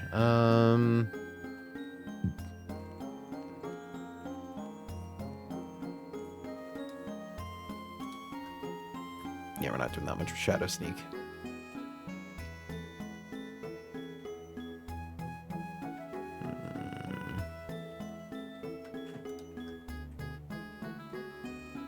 You know, I wonder. Level 95. It's a shame we can't give Lixie like silver powder and be able to U-turn off of Sharpedo.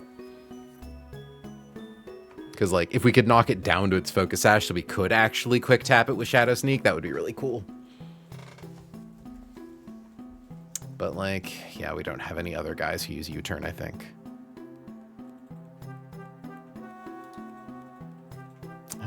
Urshifu kind of swaps in on these. 53. 50, not well enough.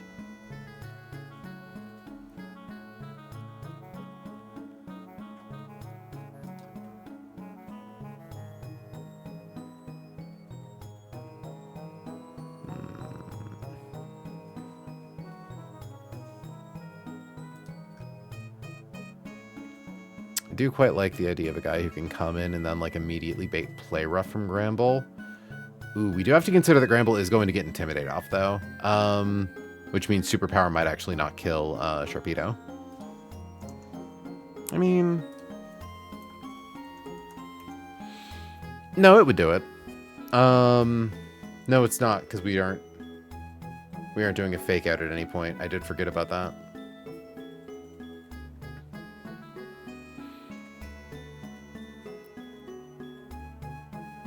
Yeah. Because I suppose what we could do, right, is we tap Sharpedo down to, because first, attack -1. 99.6. Yeah, it's literally the lowest amount of damage you can do. Is we technically could, in theory, not use up his Focus Sash, but functionally use up his Focus Sash.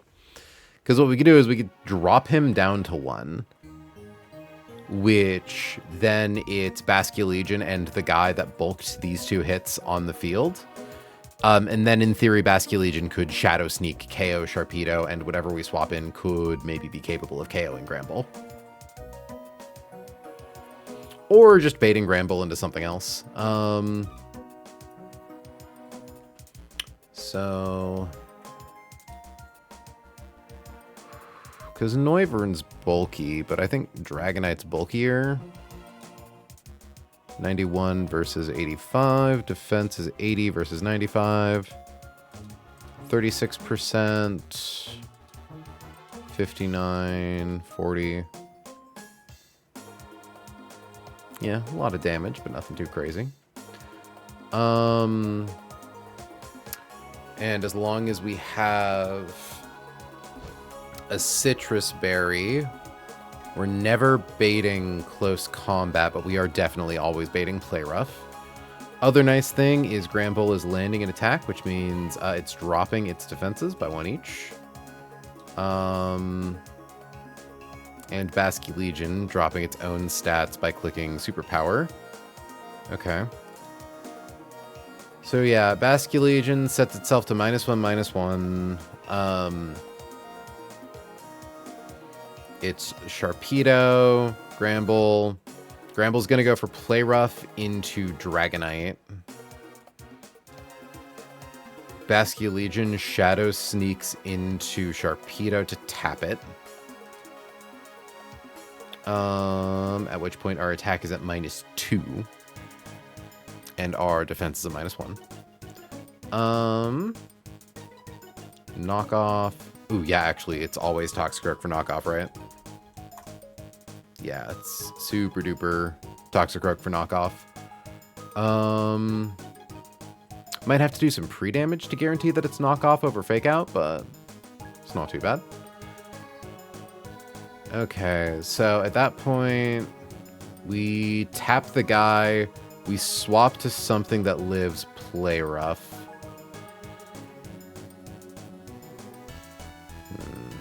Probably not the laddies. I like the idea of Sneasler, but the problem is that play rough can drop your attack, right? Yeah. It's like a 1 in 10. So maybe not Sneasler. It's the fucking Sneasler. In it? Yeah, okay, I think we can safely pre-damage Basket Legion so that when Toxic comes in, it specifically always sees a kill with knockoff to stop it from clicking fake out on anything because it's a fast kill.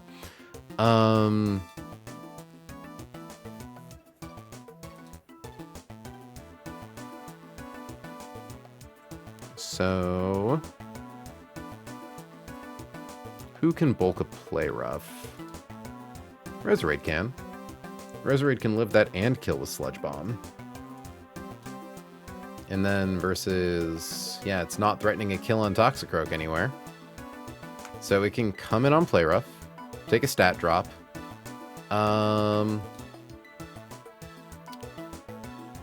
Ooh. Well,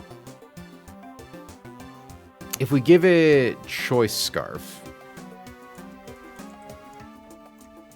the idea here would be, with Choice Scarf, no matter how much damage it takes from play rough, it doesn't show a KO to Toxicroak, which is good.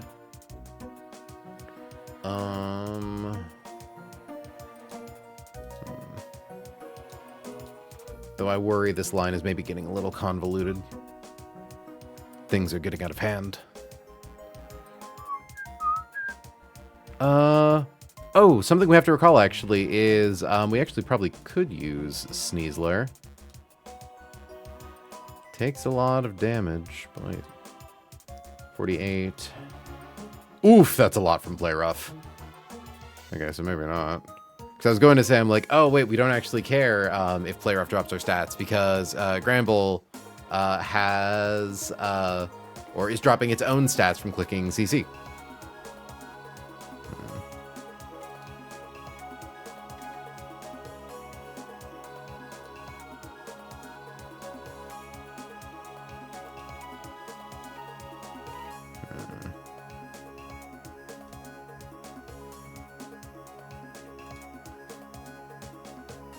Arcanine can come in on play rough.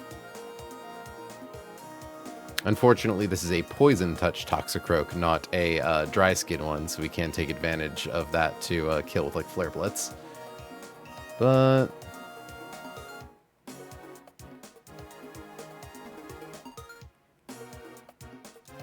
Granbull at -1 defense. No, because if we suffer, play rough drops.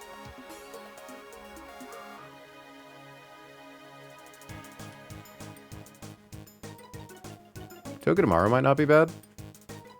Because Togedemaru can come in and then draw aggro from CC and other CC.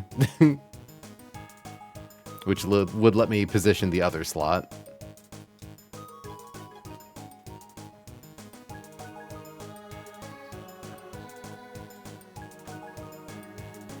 Because, yeah, it's... We love tap you to bring you off the field. So in that case, it would almost actually be better if we didn't show a KO to knock off, but I just don't think that's possible.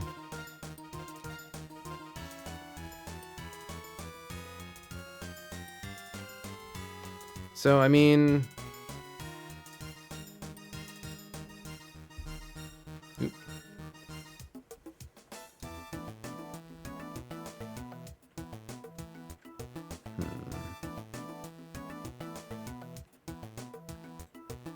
Urshifu?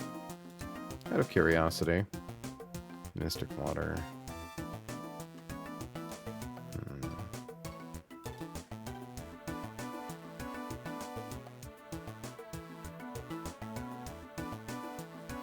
Need like a choice band.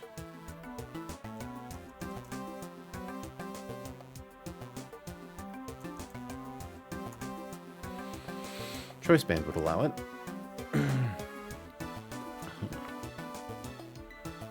Because then Toxicroak would try to fake it out. I mean, is it that bad if we give it Mystic Water, though, right?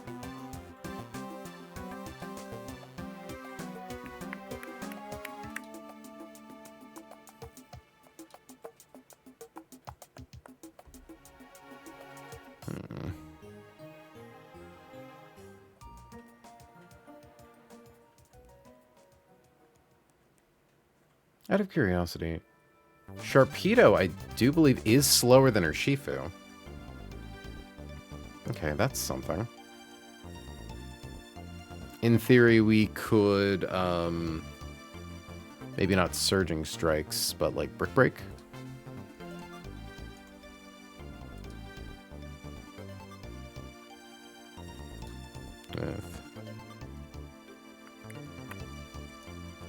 With Mystic Water.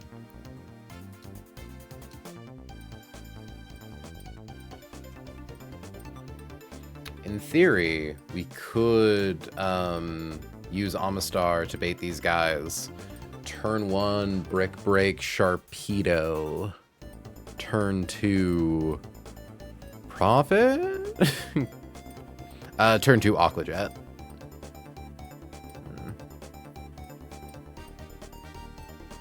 I don't know why this one feels so annoying for, like, plate spinning. No, I think I need to stop trying to get, like, so much value out of Basculegion. I think I'm trying to overextend it a little.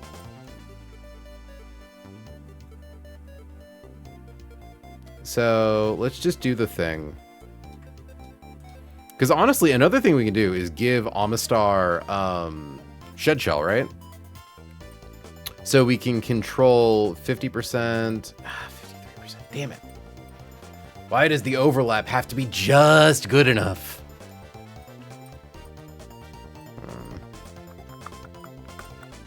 Because I'm like, we give Amistar Shed Shell, so that way it could swap out when Gothitelle comes in.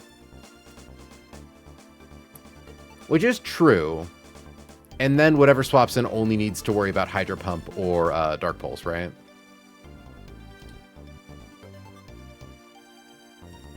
Problem is we kind of can't control that situation with like a Togi though, because what if Hydro Pump misses?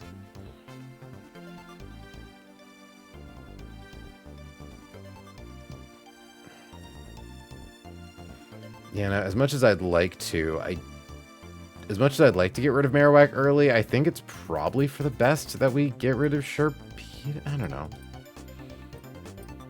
Okay, because let's see. We have to go to 61%. Which means we could get Granbull in. But we're not actually able to consistently show kills to close combat without dropping to a level where we're just baiting Gothitelle instead. 66%.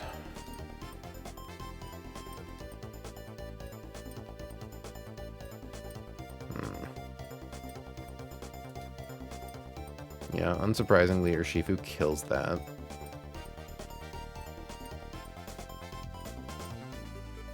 You know what, maybe we can... Are you faster than Arcanine? You are faster than Arcanine. Yeah, maybe we can just find someone who baits in Toxicroak and then Arcanine second. And just open with Urshifu and Choice Band, like, clean sweep. So let's see. Let's do some fun. Because first things first, we never show a kill to Sharpedo. Very important. We actually don't even need to worry about having our HP low enough to show a kill to Bone Meringue. We don't care if Marowak clicks Protect because we have Unseen Fist. Which lets us maximize our potential. Now you might be wondering, April, what the fuck do you mean maximize our potential? And I don't really know. Oh my god, yeah, Togedemaru can bait in Toxicroak because it's faster.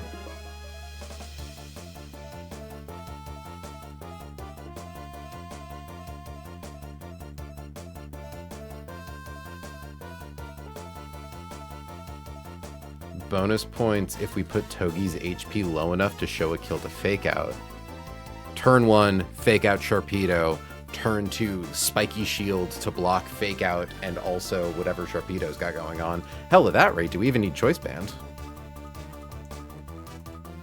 Yes, we do. I mean, we could do Life Orb, I guess. Because showing Toxicroak a kill with fake out, well, hold on, wait. Yeah, because it'll prioritize fake out over other fast kills. It's like the one thing that does that. Flare Blitz, Rock Slide, Extreme Speed. Yeah, it'll Extreme Speed into Urshifu, but that's kind of fine, right? And then all we need to do is swap to someone who baits in Gramble instead of Gothitelle. I mean, Urshifu, do you need... You could do Life Orb. But we kind of don't have a reason to not do Choice Band. Okay, so a Togi with an incredibly low HP. We break Marowak. Togi outspeeds Gothitelle. Outspeeds Gramble. So the first thing that comes in for a kill is Toxicroak with Fake Out specifically, which stops it from using Fake Out on Urshifu, even though Urshifu threatens it with a 3-hit KO. So it does that into Togi. Togi uses Spiky Shield, blocks both of them. Urshifu knocks out Toxicroak. Arcanine comes in next because it wants a fast kill on Togi. Does the AI prioritize fast kill over priority move? Also, Arcanine gets off Intimidate, but thankfully that doesn't matter because we're using a move that sure crits. And I mean, like, even if we did suffer -1 attack, I think we're fine.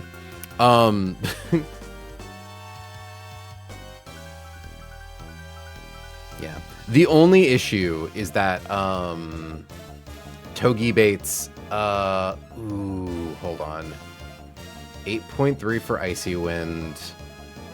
8.6 for Fake Out. 22 damage. 21 damage. Barely makes it. I suppose in theory we could give... No, we couldn't give Togedemaru Assault Vest because then we couldn't click Spiky Shield. Yeah.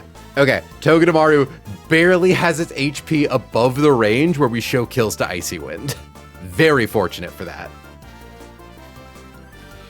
But yeah. Okay.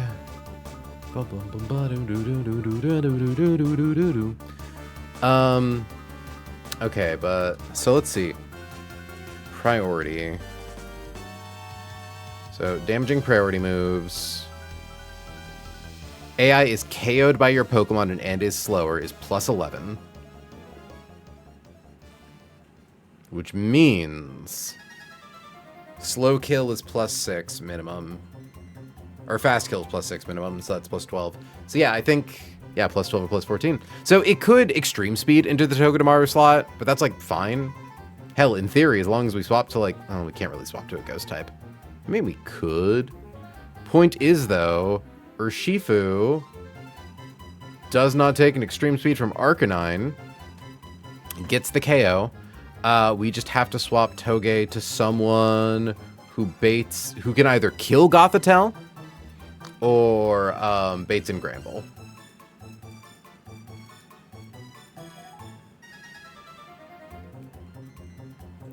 We do 83% with Surging Strikes. Toge did 17% to Sharpedo with Fake Out.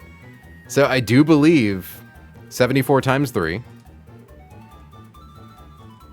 comes out to 222. Plus 46. 268. So in theory, we can have Urshifu KO Sharpedo. So, yeah, let's assume...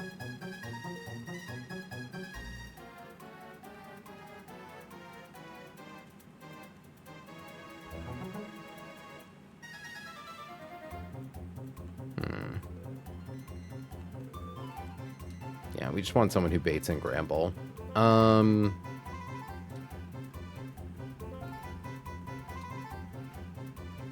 of surprised how well Sneasler takes those hits. Though we do also need to worry about whoever's coming in to take care of Sharpedo, right?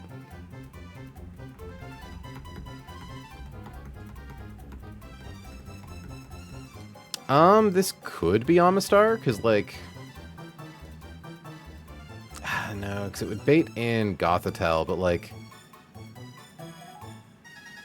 Fuck, man, Urshifu does just kind of kill Gothitelle.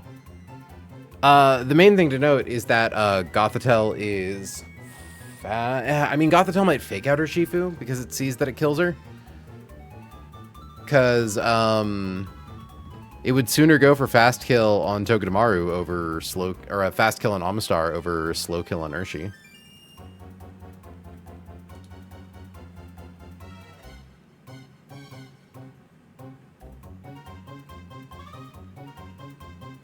You know, technically I could swap to Bruxish. She would die to Dark Pulse, but I could do it. Yeah, no love in that.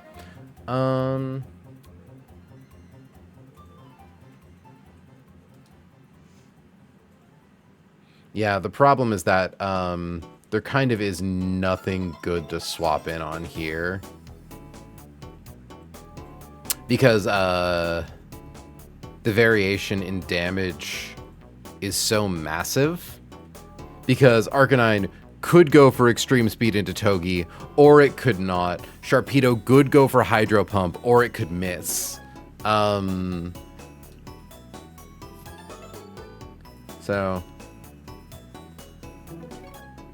that's a smidge unfort.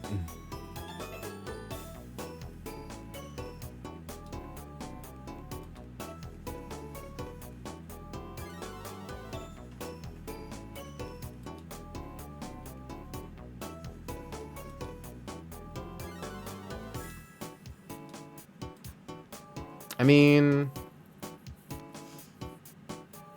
okay, what if instead of KOing Arcanine, we KO Sharpedo? It's a slow KO, but it does mean that we can swap in someone who's just able to live all 3 hits. Because I assume Urshifu is... yeah, Urshifu baits in Gothitelle because it threatens KO on Granbull. Basculegion, do you die to Dark Pulse from this thing? You can, and also, if Arcanine doesn't go for Extreme Speed into Togi, that would be bad.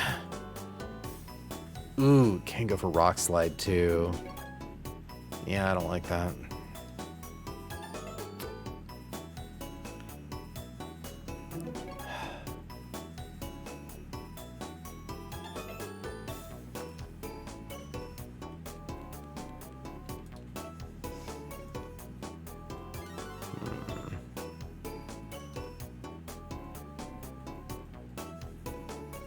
Kill Granbull or a Sharpedo second, but not super crazy about that.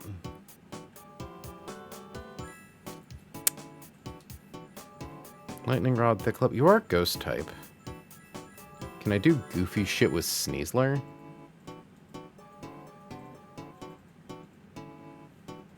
Quite disappointed. Well, let's get rid of Assault Vest here. Make it Choice Band. Okay, we could KO Marowak with Choice Band boosted knockoff. But then we're kind of stuck.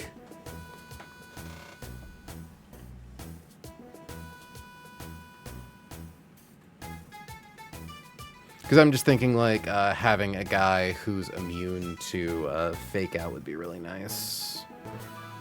Though, notably, yeah, Sneasler can chain Marowak into Gothitelle. Okay. This is maybe something.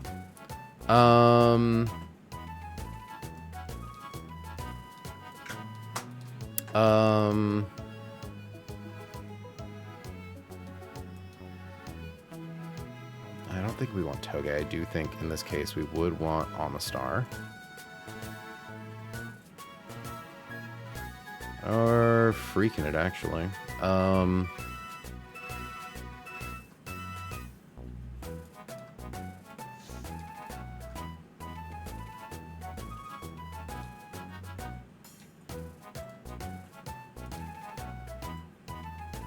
The nice thing is also Sneasler always shows a kill to Gothitelle to stop it from clicking Protect. Don't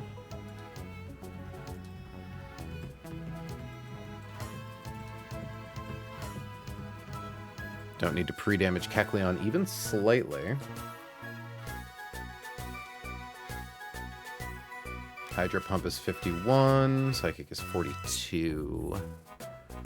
But again, we don't need to show Gothitelle full kill ranges. We just need to have our HP low enough to bait it in. So that means we could actually get Sharpedo locked into specifically Hydro Pump. Yeah, we give Kecleon a Shed Shell. Doesn't seem awful, honestly.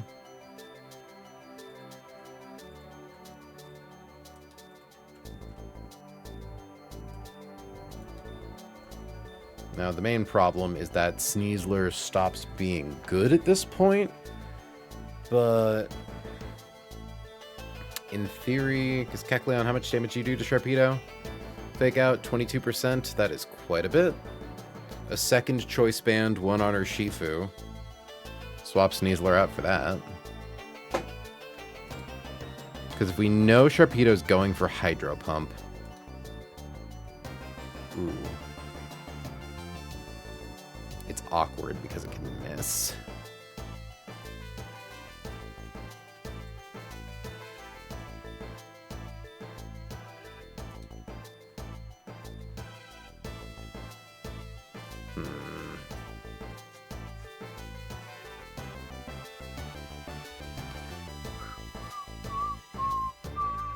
Okay, so fake out, swap to something that can live Hydro Pump.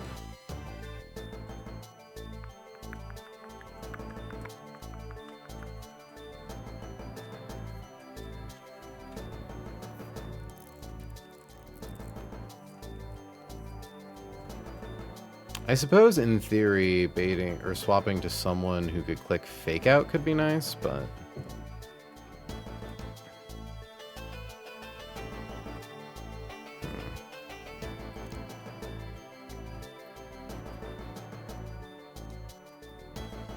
okay, so assuming we swap to like, I don't know, who's really good at resisting water, but then dying to dark? Slowbro. Actually, the Slowbro would be very good at that. Yeah. 43%. Okay, so let's assume Slowbro here, low roll on Dark Pulse is 222.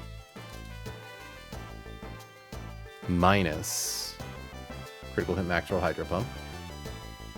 135. Drops us down to 87. Which is barely within Hydro Pumping range, but an Oran Berry fixes that. Citrus Berry also.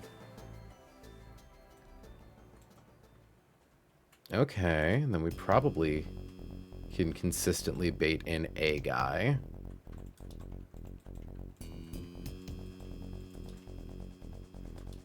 Low-key shocking. The degrees to which we cannot kill guys. That's kind of crazy. Or rather, the guys cannot kill us. Okay. Because this would be the turn we kill Gothitelle. Slowbro baits in... I think it'd always be Gramble, right? But it wouldn't necessarily always be Gramble for Play Rough.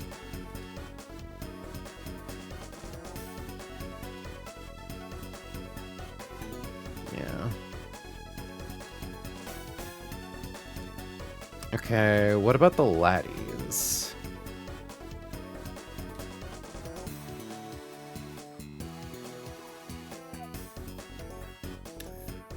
Honestly, the longer I think about it, I think Sharpedo just has to die, right? What's cool is that we can just get a guy who is slow versus Marowak Alola to like bait Boomerang. Like, where's Amistar? Yeah, bait Boomerang, and then just like swap into a flying type, right? So let's assume we have fucking Amistar pre-damaged into Boomerang range, and then like a move from Sharpedo. Turn 1, Brick Break from Urshifu. Turn 2, Aqua Jet. Knocks out Sharpedo.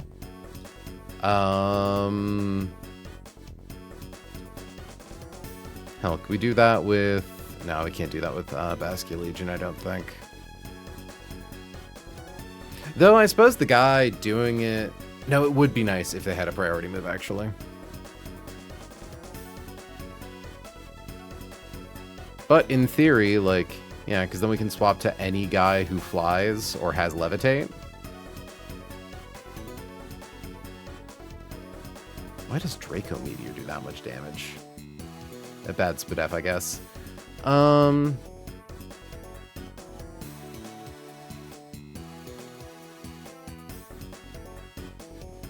Like Dragonite, you probably kill this guy with like Surf. Maybe not Surf, it's not Stab and Spread. Yeah, maybe not Surf.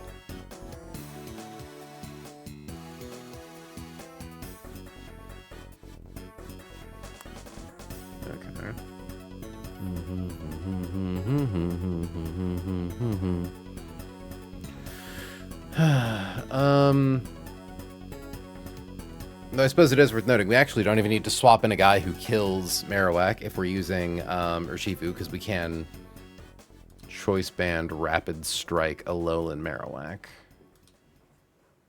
Or not Choice Band, Mystic Water.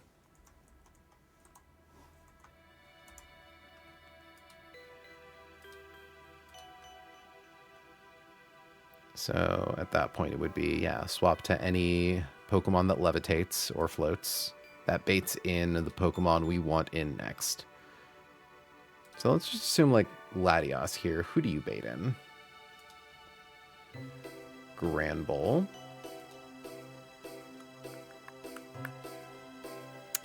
Toxicroak could be neat, but no. I mean, who does Urshifu bait in? I think just Gothitelle, right? Because we outspeed everyone else. Yeah.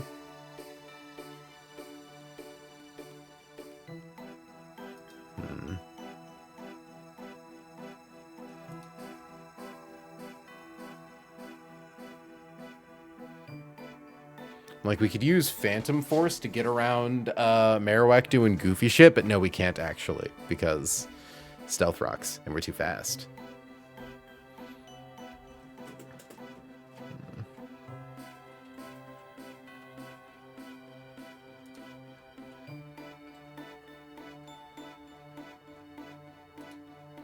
Although it does... Yeah, because we don't threaten a KO on Gothitelle.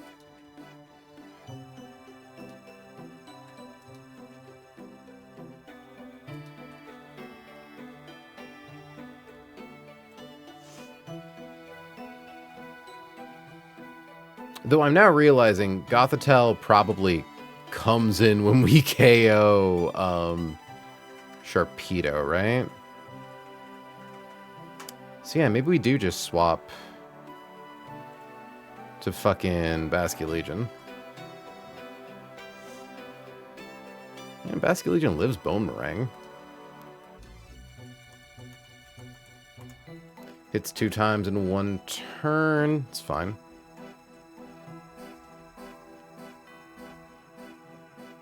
Perfectly accurate, right? Yeah. Nothing fancy. But yeah, because we could swap Basculegion in with Spell Tag, live Boomerang, and then Urshifu kills Marowak, and Basculegion kills Gothitelle. So where are you, Basculegion?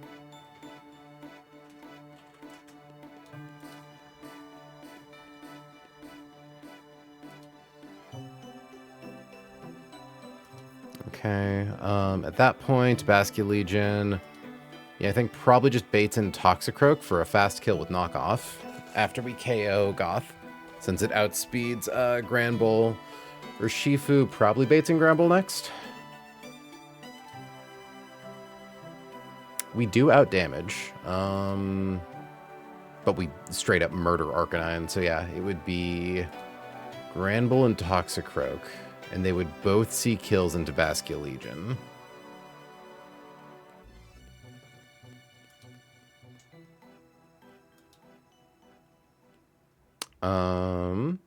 Which is cool, because that does kind of free up Urshifu to do some bullshit. I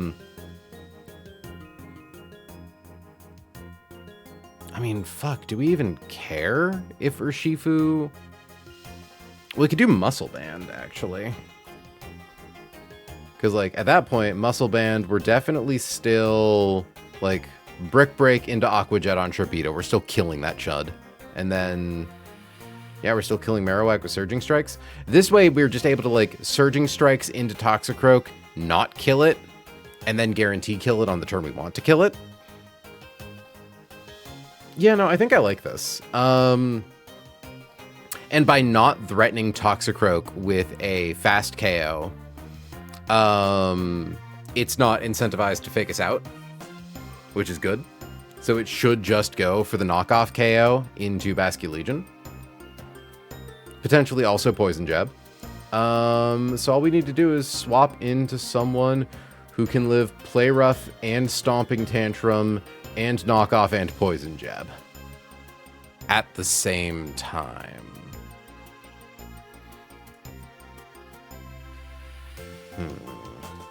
Gyarados? No, Play Rough does too much. Worth noting our crit proof guys, right? 35, 19... Torterra lives. Torterra gets beat to fuck, but Torterra lives. Okay, so let's assume we swap in Torterra and we take a bunch of damage. I guess the main question is taking minimum damage. We're never taking close combat. It's always Play Rough or Stomping Tantrum.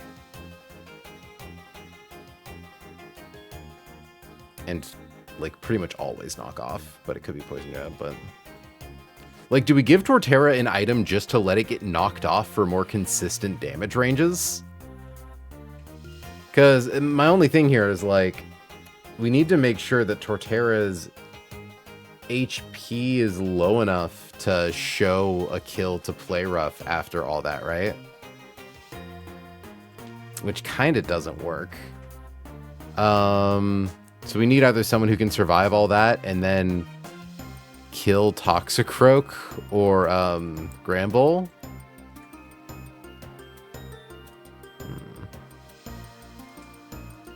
Okay. So the one thing we know we don't have to deal with is close combat. Electros. Because the problem is that, like, I'm trying to think of, like, guys who have Levitate and are steel types. Corviknight, actually, is probably pretty good. Yeah, Corviknight's very good.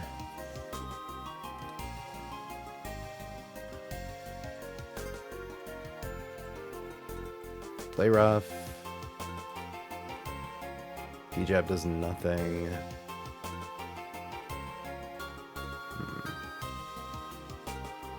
Okay, so let's just assume Corviknight has a whopping 1 HP.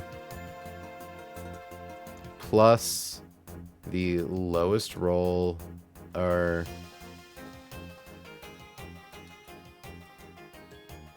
Well, no, the problem is that they can both use moves that miss. So yeah, we need to account for the highest roll of Play Rough, which is 102. And the highest roll of Knockoff, which is 88. The problem is that if they whiff both of those, I think we're not within close combating range. We are definitely not.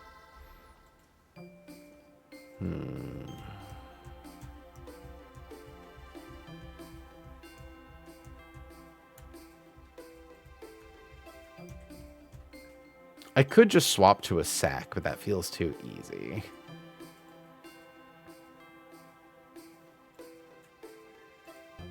Another option is like a guy who can swap into all of those assorted moves and then click fake out.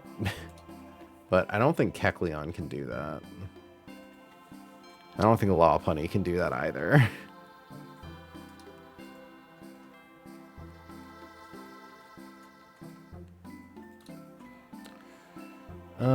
Turtonator is interesting. Stomping Tantrum's probably too much though. 60% plus 42% if we leveled it up.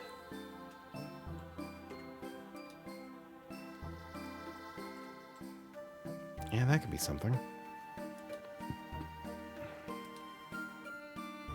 So what's the lowest HP we need to be at? Is 50%.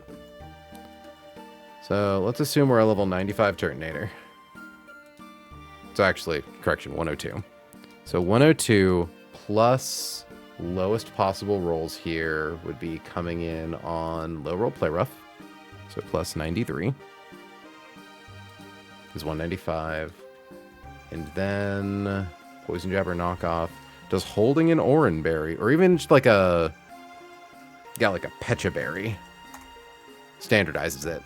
Because if we get poison jabbed, we don't get poisoned. And if we get knocked off, we drop the berry. Okay.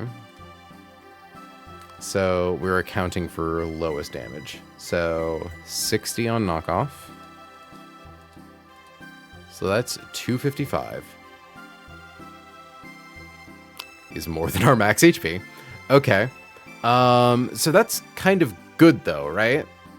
Because then that means that we're at 222, and if we suffer the least amount of damage in every scenario, so 60 on knockoff, comes up to 162, and then low roll play rough is 93, means we have at least 69 HP, which definitely shows kill to Stomping Tantrum. And definitely shows kill to, I mean, it doesn't matter for Toxicroak because we can kill with Aqua Jet at that point, but like, okay. So now we just need to see, do we live the max HP or the max damage scenario, right? So 222 minus 88 comes up to 134 minus 122. Hey! Okay. We found a guy who can live the ultimate scenario and show Granbull a kill afterwards. Okay, so we swap in not Torterra, but Turtonator. Turtonator. Comes in, baits a move from... Well, we kill Toxicroak. Baits a move from Granbull. At which point, Urshifu is going to, well, Arcanine's going to hit the field. I think it's going to see a kill into Turtonator, so it's probably going to go for that, but it could also extreme speed, but it won't go into Urshifu. Yeah. So we just need to worry about whatever comes in next has to be able to take an extreme speed, a play rough, well, basically an extreme speed, and then any attacking move from Granbull. Which I think, like... Well, it would be Basculegion, but... He's got to be Delmize, right? Yeah, it could totally be Delmize.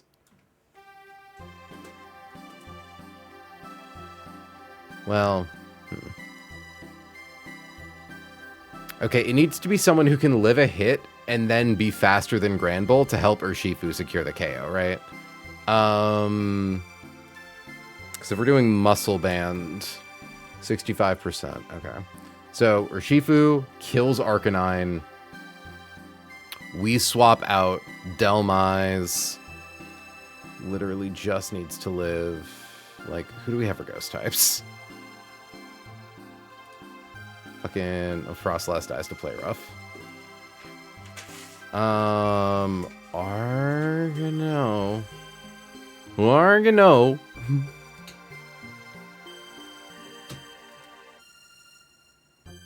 Roserade comes close. Corviknight? Corviknight. Oh, yeah. Definitely Corviknight. We do have to account for player off attack drop, but it's been accounted for. We kill with Smart Strike. Whew, that was a doozy. But we've got a 5-guy line. Yeah. Okay, so notes. Level up. What's the team so far? Well, right now we're just calcing. Everyone keeps coming in and asking me what my Elite Four team is. We're not doing that yet. We're trying to get to Slowbronite. You're fine, Castle. No, I just think it's funny that people keep coming in and asking that, and it's like, guys, we're still probably like a month out from Elite Four. I want to get there by the 23rd. We're not getting there in 9 days. But at the rate we're calcing, like, I am quite impressed. So level up Bask to... I guess, does Basculegion even really need to be leveled up that much? Yeah, right?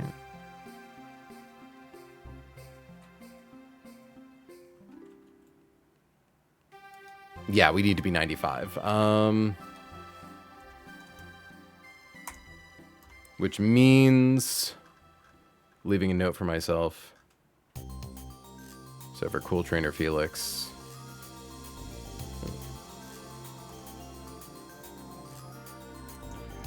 Recalc this line, assuming or Bask is level 95. Because I know that we calc this line initially with Basculegion at level 91, so just gotta make sure we don't forget that.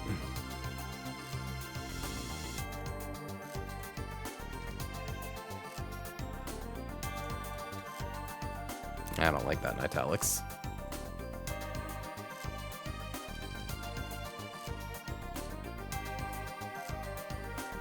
Okay. So, level up Bask to 95. Which I think for that fight, we're also using Turtonator at 95, right? Or sorry, not. Torque to 95. Right, we aren't using Turtonator in that fight. We were going to, but then we didn't. This is fine. Okay. Level up Bask to 95. Level up Tort to 95.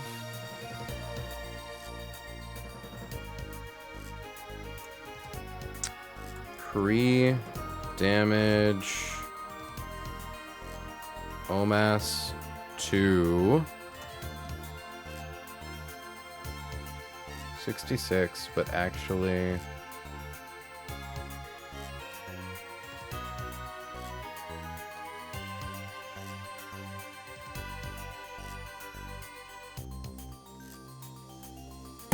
hold on, are we preventing Gothitelle from clicking protect?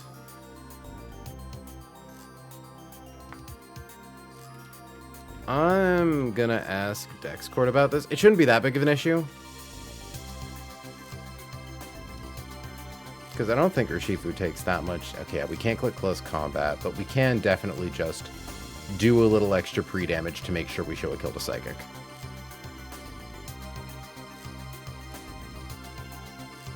So I guess pre-damage Omas to... Oh no, we just pre-damage Omas to 50, right? No.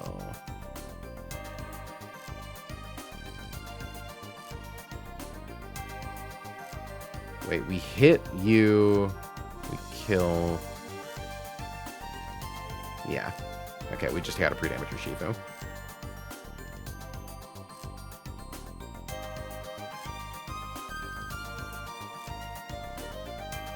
Wait, I think this line is dog shit, actually.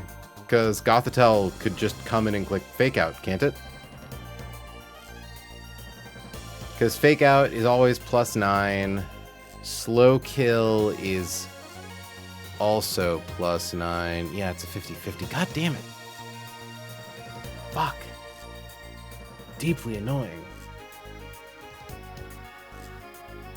Yeah.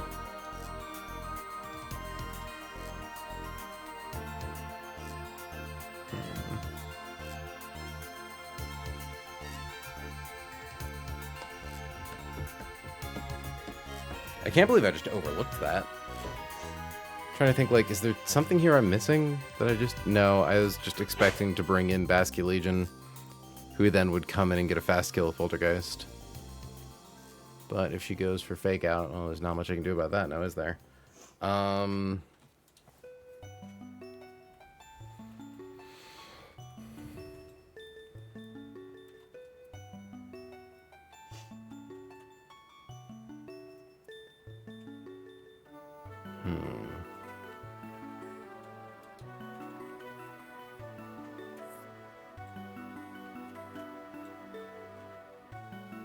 Okay, what if...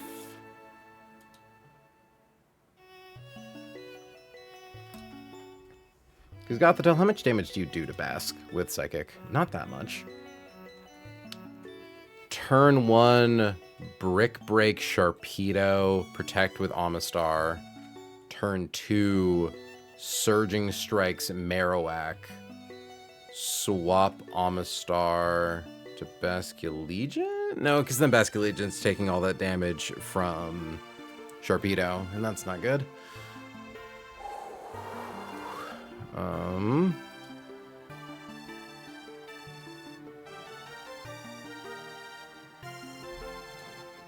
I mean, I can guarantee that Basculegion's coming in on Hydro Pump, actually, which isn't that bad. Because we were going into this assuming that Basculegion was going to get beat to shit, right? Because I'm like, if we can bring in Gothitelle early, she tries to go for fast kill on Amistar. Obviously can't.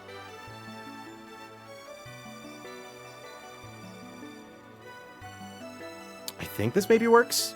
So yeah, Brick Break, Sharpedo, Protect, swap to Basculegion, kill Marowak Alola.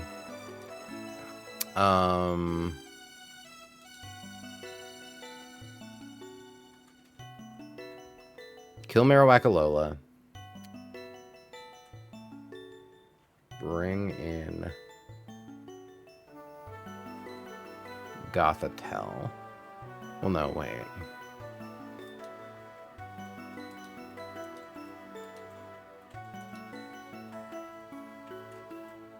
Okay, turn 1. What if turn 1 kill Marowak, click Protect, turn 2 Brick Break. No.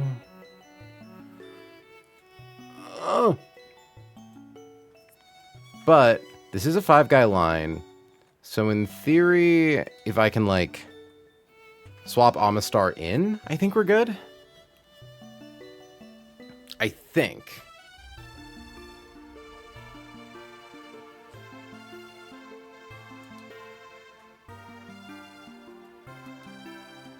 Because, like, as long as Urshifu isn't showing Gothitelle a fast kill...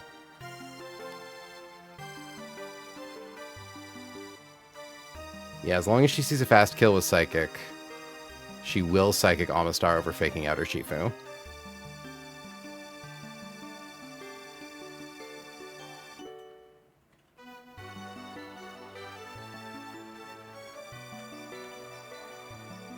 Okay, so... let's go back to the Togi example. No, we can't. Okay, Mudkip? Could actually be a certified Mudkip moment. I think Mudkip even probably consistently baits... Yeah, all we gotta do is put, like, a few levels into it, right? 70... 71... Then we're only baiting Dark Pulse. Okay.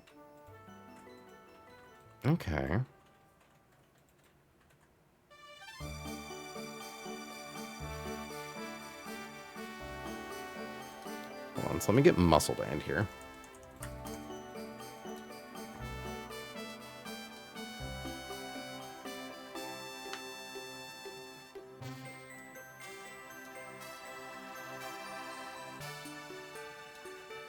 Okay, I think maybe it's like this, right?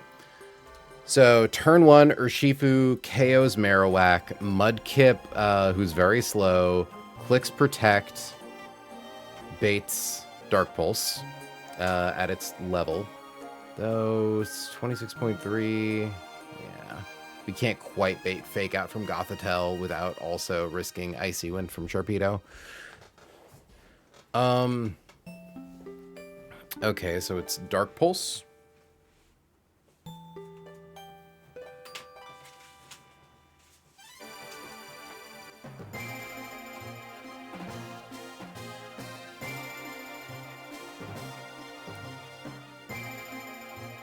Brick Break on Sharpedo.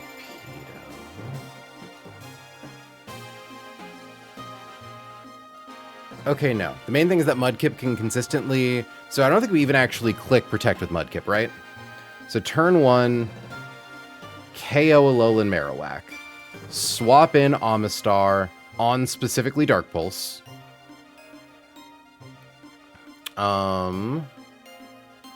Gothitelle sees Fast Kill on Amistar. Amistar clicks Protect. Urshifu clicks Brick Break on Sharpedo. Swap Amistar to Basculegion? Because truly all we need to do is like... Hold on. No, we then Aqua Jet Sharpedo to kill it. With Urshi. Swap in Basculegion on Psychic? No, this seems bad. Because then Basculegion's just gonna bait in fucking knock off Toxicroak, right? Ugh. I think this fight's fucking boggling me. I think I need to take a step back and like reapproach it from the start. It's not even that it's that crazy difficult of a fight. There's just so many spinning wheels you have to worry about. But I'm tired and I'm warm. We haven't quite hit 3 hours yet, but we have still calced like quite a few fights, and I'm pretty proud of that. Unfortunately, no stream this Saturday, doing a belated Mother's Day thing with my mother on Saturday, and Mint Mod and I need to buy groceries, and we have a thing Sunday night, so we can't really like go after stream on Sunday. We have to skip one of them. But hopefully maybe we do some more calcs or we actually start running some fights. We'll see. We'll figure it out. Seems like our numbers have dwindled back down. So, I don't know. We could do a raid, but I don't know who's really, like, up right now to raid into. Yeah, I'm not going to embarrass myself raiding into Squirk with fucking 3 viewers. Good night, April. Good night, Izzy. Good night. Who the fuck else is here? You dorks. It's weird. It shows more people in chat than it says we have viewers currently, and I don't know how that works. I'm just gonna say thank you all so much for hanging out. Next stream, Sunday morning, 6 p.m. Pacific Standard. 6 p.m. what? 10 a.m. Pacific Standard. You know what it is. Where we will get back to this. Hopefully tomorrow, God, I have to get my fucking teeth drilled again. It's the second half of my root canal. But hopefully once that's done, life will go back to normal. Anyways, thank you all so much for hanging out. Until next time, I've been April, she's been May. You know how this goes. Catch you all in the next one. Have a good night, folks. Stream out.